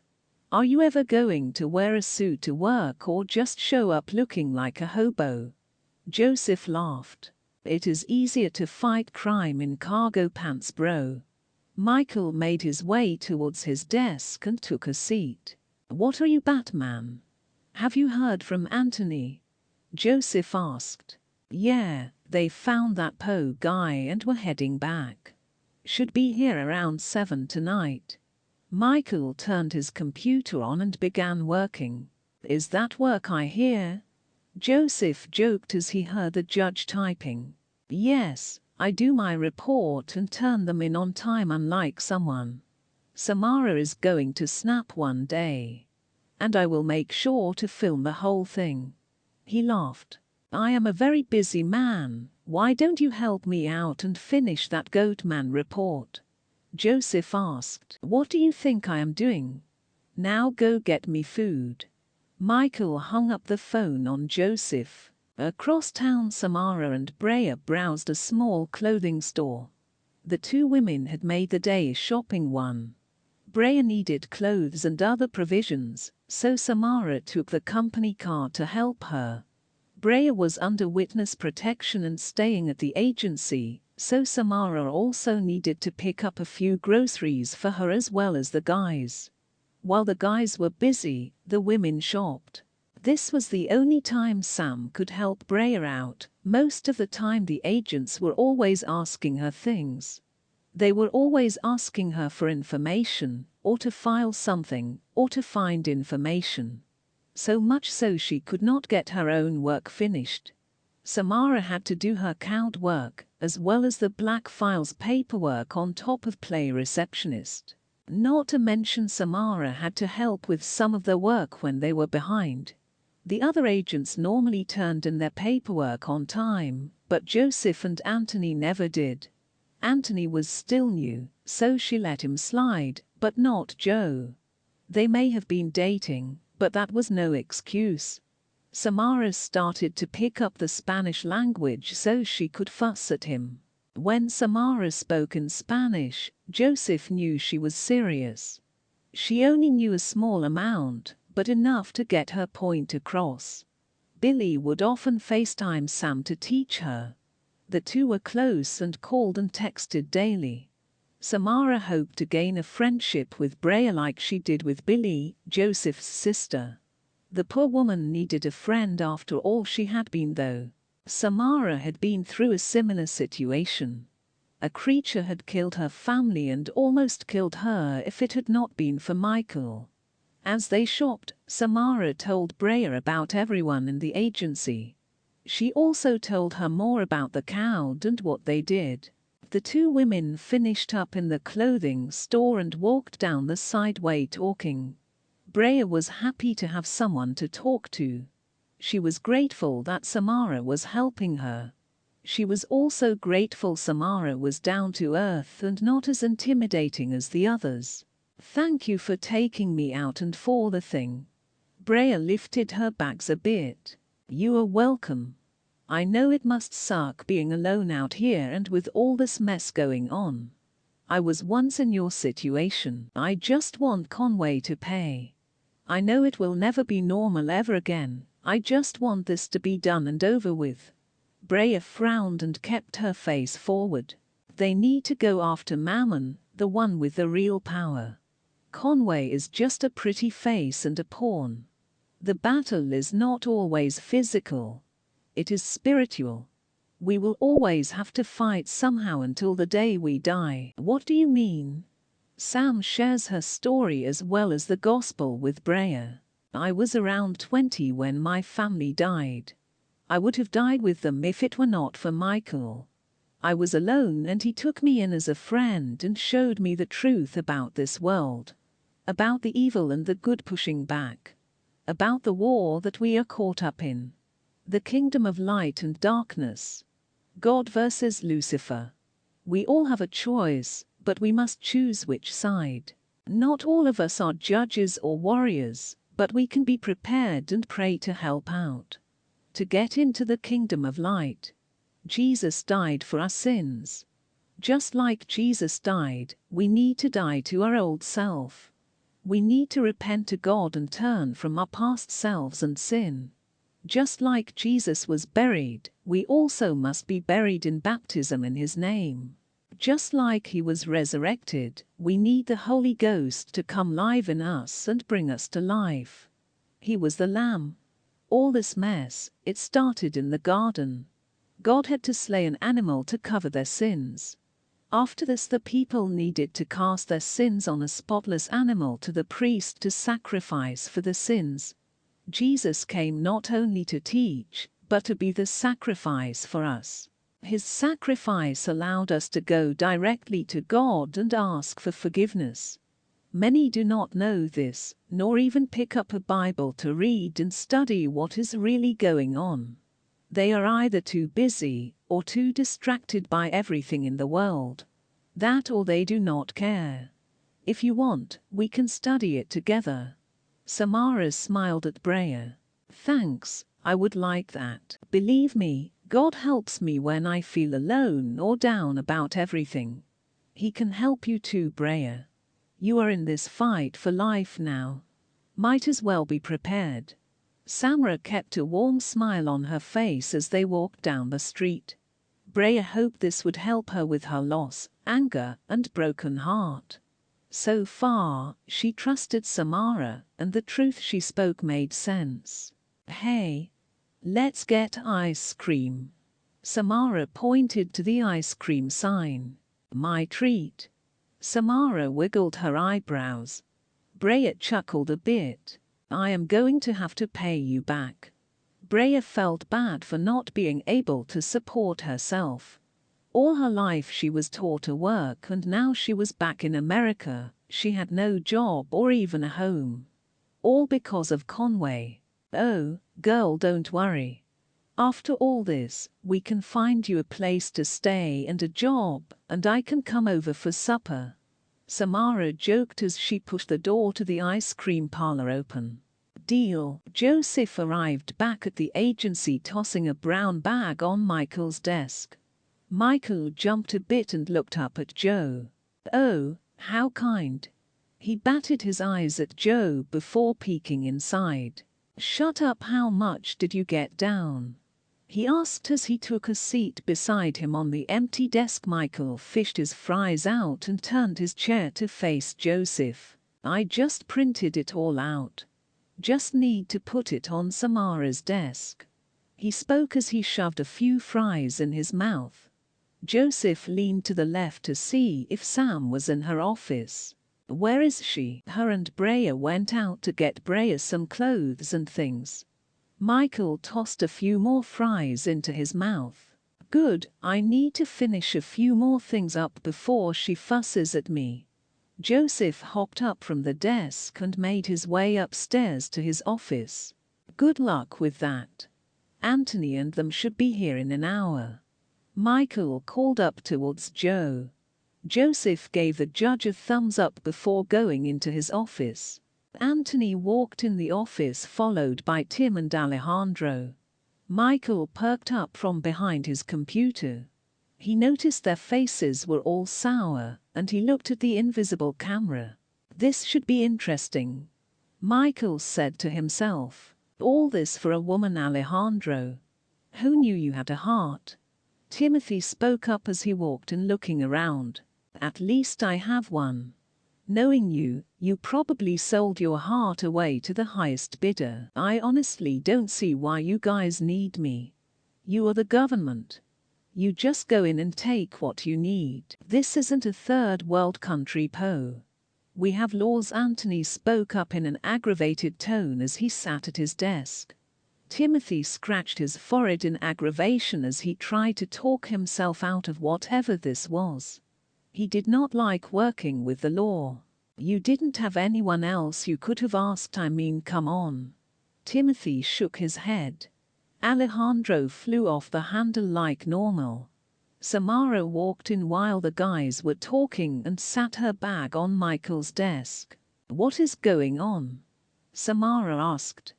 Brea ignored them and walked straight to the stairwell and down towards the barracks to pick up her things. She wanted nothing to do with the hollering. I have no clue. They just walked in arguing about something, Michael explained.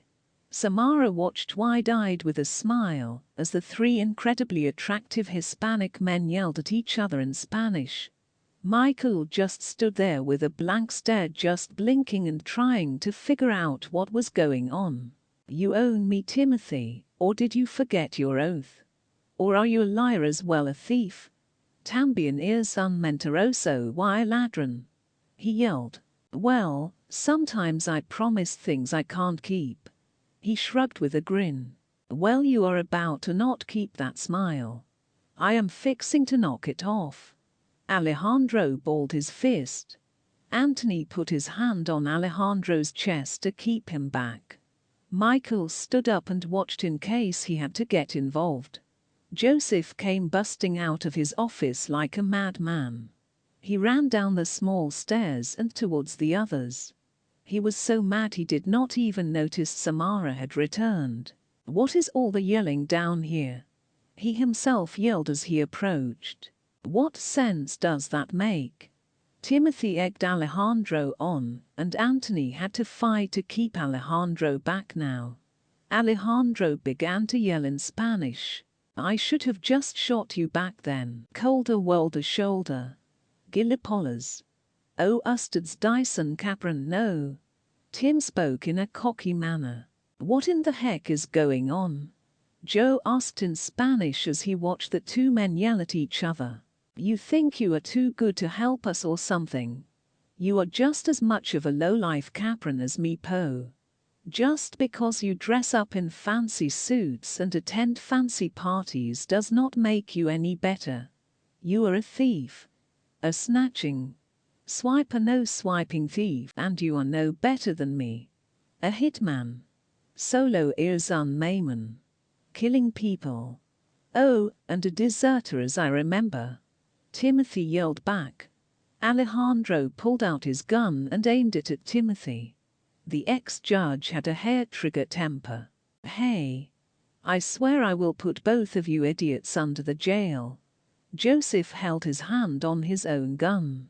Tim raised his hands and glared at them both. You kill me, and I can't help you. Tim spat out. You didn't want to help to begin with. Alejandro yelled back. Hey, no one is killing anyone. Alejandro put the gun down. Joseph yells. He isn't listening. Tim added. The thief was quite calm given the circumstance, but then again this was not the first time he had a gun in his face. Nor was it the first time he had to deal with Alejandro. Shut up, Ocean's 13, Joe snapped at Timothy before glaring at the ex-judge. This isn't helping Brea or us if he is dead. If Timothy is as good as he says he is, then he will help us get Conway Rosses' laptop. A laptop, that is all we need you to steal. Joseph explained. Rosses? Are you crazy? Tim glanced at them both. Yes. Alejandro glared and cocked back the hammer of his revolver. I swear Alejandro put the gun down. Joseph drew his weapon and pointed at the ex-judge. The Rosses family own half the country's oil and are wealthy beyond understanding. Tim kept his eyes on Joseph as he tried to weasel out of helping. They also have a fallen angel as a guardian. Alejandro added. Yeah, 'cause that makes it better. Tim shook his head and glanced around. I try to ask you nicely to uphold your end of the oath, but no. Alejandro kept on as he growled. His finger was itching to pull the trigger. I should have killed you in Morocco. He hissed. And I should have left you dead in that cave. Tim spat back. Mexican standoff, brr. Michael whispered to Samara. Poe wants nothing to do with us. Alejandro is pissed and says he should just kill him for going back on his oath. Joe wants to put them both in jail. Samara did her best to translate what they were screaming about. Michael had enough and stepped in the middle of them all. Okay, enough. Remember what you promised Alejandro. You are to help us get Mammon and the Rosses. Michael then faced Joe and nodded for him to lower his gun. Joseph lowered his gun and trusted Michael. Anthony was still waiting for a word from Joe to act if he must, but Joe signaled the rookie to stand down. And you? Be a man and help. Quit acting like a coward. Michael looked Timothy up and down. Or are you as good as they say you are? He asked. I am the best. Good. Then prove it. Michael sized up Timothy, who was around Joseph's height at 5'11", before walking back to his desk. If we are fighting amongst ourselves, the enemy wins. His inner teacher came out. It was something Raiden taught him and Alejandro both. Alejandro put his gun away and flipped off Timothy as he walked towards Michael. The team finally settled down and began to plan to take down the family and Mammon. Samara went back into the office to finish her work as the guys plotted in the office area. They already had an idea, they just needed to know how Timothy was going to get the laptop. They explained to him everything that was going on and the fact he needed to get the info and give it to the sheriff. The sheriff would in turn give it to the FBI, along with all the other case files he had on Rosses and Mammon. So, everyone is breaking the law now? Tim asked.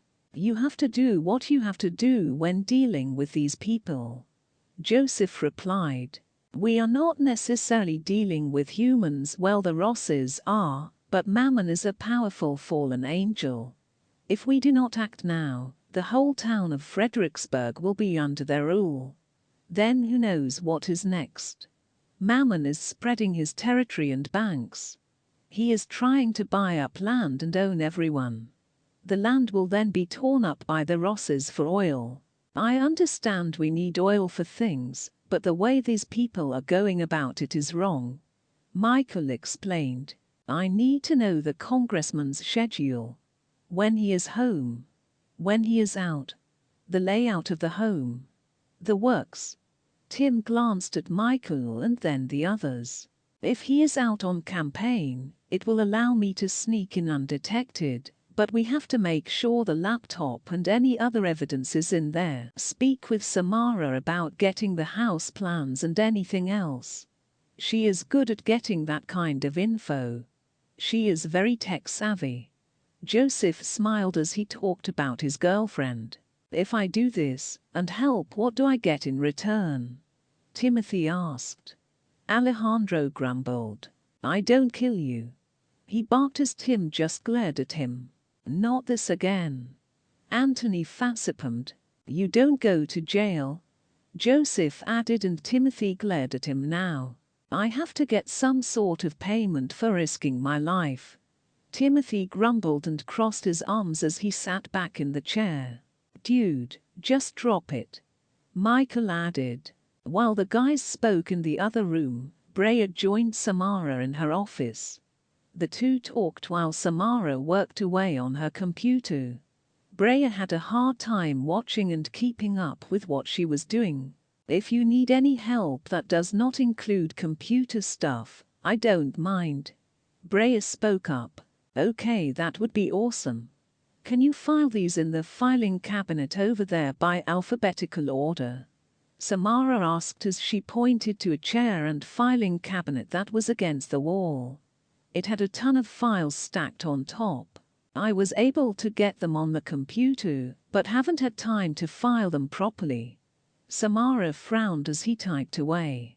All these are cases, yup. Half are local and the other half are out of town. So far, we are the only agency in the state, so we get a lot of calls. Hopefully soon they will open more, so it isn't as much work on us. Samara spoke as she typed away. Brea stood up and walked over the massive pile. She opened one drawer up and it was full. Will this all fit? Brea asked, glancing at everything. I hope so. It was a pain asking them to put the filing cabinet in here. We will eventually move it to a file room, but right now, it is stuck in my office. Samara frowns. Brea started to file as Samara worked away on her computer. She explained what her job entitled, and it almost went over Brea's head. As the two women spoke, Timothy knocked before opening the door. Ma'am. I was told you could help me. Timothy smirked as he looked the blonde over. Samara turned and adjusted her glasses a bit.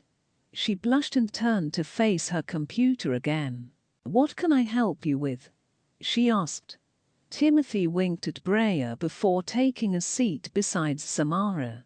Hoss in there said something about you can get me the info I need. He spoke smoothly to her as he watched her work. Samara felt a bit awkward. He was putting on his Latin charm, and if she were not with Joseph, the blonde would probably fall for it. Joseph never spoke that way to her. Joe was easier going when he was not around others. In the office he was stern and could be a butt to her. What information do you need? She asked in a shy tone. I need the floor plans for the congressman's new mansion. I also need to know his schedule. He smiled and kept his eyes on her. He placed a hand on her shoulder. Samara turned beet red and glanced over at him. They say you are the best, señorita. Can you help me? Tim asked. Samara chuckled a bit and patted his hand. I can try. Just then Joseph passed by her office and narrowed his eyes. He watched Tim and Sam interact. She chuckled and it made his blood boil. He was getting jealous. He was so upset he had forgotten what he was doing. At that point he did not care. Joseph turned sharply and went up the stairs to his office. He slammed the door, which caused the others to look at each other. As Samara began to look for the info Tim needed, his attention fell on the beautiful Brea. Nice to meet you, madam. I'm Timothy. He held out his hand. Brea. She smiled warmly and shook his hand. So, you are the one in protective custody. And they have you working too. Oh, I volunteered to help Samara out. Brea stuffed another file in the cabinet and picked up another thick one. R.I.C. You both. You are too beautiful to be working for the feds. Timothy finally noticed the pictures of Samara and Joseph together. So, are you and the boss brother and sister? Timothy asked. Samara took her glasses off and rubbed her eyes a bit. Oh no. We have been seeing each other for over a year now. She smiled. Really? Tim was shocked. I would have never guessed. Agent Man seems a little uptight. Timothy chuckled. Oh, he can be, but at home he is better. Samara explained as she continued to try and find out the info he wanted. And what about you? Any lucky men in your life? Timothy asked Brea. No. I am single and happy to be. Brea wanted to avoid a conversation like that with him. Tim was a looker and a womanizer for sure. She did not need that drama in her life. She had enough already. Samara picked up on what Tim was trying to do. He was trying to sweet-talk them, and it was almost working for her. She shook her head and reminded herself she had a good man. Hey Tim, this might take a while. I will give it to you when I get it all okay. She smiled and put her glasses back on. Tim smiled and slowly stood up from the seat. Of course. I wouldn't want to get in the way or cause a distraction. He grins down at her and then towards Brea before walking out. When he shut the door, Brea laughed, and Samara's face palmed. Oh goodness, he was trying so hard.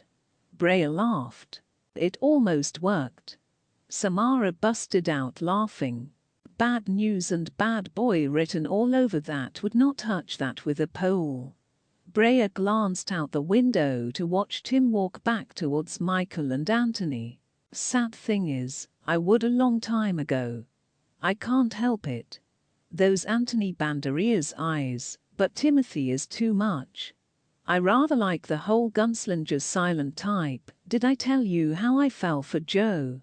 Samara chuckled. Brea took a seat. She knew it was going to be good. Brea smiled and waited for Samara to continue. One word: Zorro mask. Samara giggled as he turned to face her friend. Really? Brea lifted a brow as she still held on to the files in her hands. Samara explained to Brea how she came to be at the Black Files agency and when she met Joe. She also explained the fairy incident and the Zorro mask. The two girls laughed and gossiped as Samara did her work. Brea went back to filing as they continued to talk. The two were soon interrupted by Joseph opening the door. He was already in a foul mood, but this caused it to get worse. Ms. Cooper. We have a problem. He spoke a little gruff and Samara picked up on it. Brea walked towards the doorway and followed Joseph out. Samara rolled out and sat in the doorway eavesdropping on the conversation. Samara noticed it was only Michael and Timothy in the office. She wondered where the new guy Alejandro and Anthony went. She shrugged it off, and her attention went to Joseph and Brea. Darren Richard, your biological father would like to speak to you. Joseph held the phone. Everyone's eyes were on Brea. Brea was stunned and couldn't speak. I can tell him no if you want. Joseph asked. He knew that it would be a lot for Brea to handle since everything she has been through. What does he want? Brea asked and Joseph gave a slight shrug. He just wanted to speak to you. Brea glanced around at everyone hoping they would make up her mind for her. You should see what he wants if you want. Samara spoke up. Brea nodded and agreed with Samara. Okay. She reached for Joseph's phone. She put it to her ear and spoke. She nodded and then placed her hand on top of the phone. He wants to meet up with me, she whispered. Michael nodded along with Joseph for her to do so. Okay, where? Brea listened before handing the phone back to Joseph. He wants to meet with me tomorrow for lunch. Brea explained. Chapter 14. Okay, Michael, you and Anthony come with me. Tim and Alejandro, you stay here. I want to come and help. Brea. No, you stay here. Better yet, Tim and Alejandro come with me. Sam, stay here. Why? Samara rose a brow. Field jobs are dangerous. Okay, so why can't they stay here with me? She raised a brow. Joseph was acting weird, and Samara was going to get to the bottom of it. All morning his tone and mannerisms were off. Can we not right now? Joseph lowered his voice to talk to her. Why are you acting so weird, Joe? She yelled. He looked at everyone and then pulled her to the side. I just want you to be safe. I feel better with you not in the same room. As his words trailed off as he glanced up at Tim. Samara glanced to where he was looking. Joseph was watching Timothy, who was speaking with Michael. Seriously? What, you don't trust me? She was offended and drew back. Her face twisted as she tried not to cry. I don't trust him. The way you two were laughing and making nice yesterday. Joseph glared at her. Seriously? Samara threw her hands in the air. Peanut butter and jelly much? I can't believe you think I would cheat or leave you for Tim. Wow. Samara spun around and walked to her office. Joseph tried to explain himself, but she slammed the door in his face. Joseph stood there knocking. Samara. Sam, come on, Sammy. The door opened and Samara pushed past him without saying a word. She had her purse in her hands and sped walked to the front of the building. Joseph followed her, trying to talk to her. Michael just blinked as he watched the whole scene. The others were clueless and talked among themselves. Joseph later came back cursing in Spanish to himself. Dude, you should go after her. Michael was concerned. I can't. We need to focus on Brea meeting with Mr. Richard. Joseph took a few deep breaths and tried to calm down. Boss, I didn't mean to flirt with her. If I would have known she was your girl. Tim tried to explain himself but shut up when Joseph gave him a death glare. We can do this another time. Brea sighed deeply. She didn't want to be a burden to anyone, and Samara was upset. No. We need to know if Mr. Richard is in on this whole Mammon thing, and as we need to try to find out what he is up to. Joseph spat out. We go ahead as planned. Michael, me and you will take Brea. Anthony, you stay here with Alejandro and Tim. Joseph barked orders as he proceeded to walk out the room. Darren sat in the middle of the cafe waiting for Brea to arrive. He was shocked to find out he had a daughter. Faye had hid it from him, and Wyatt took it to his grave.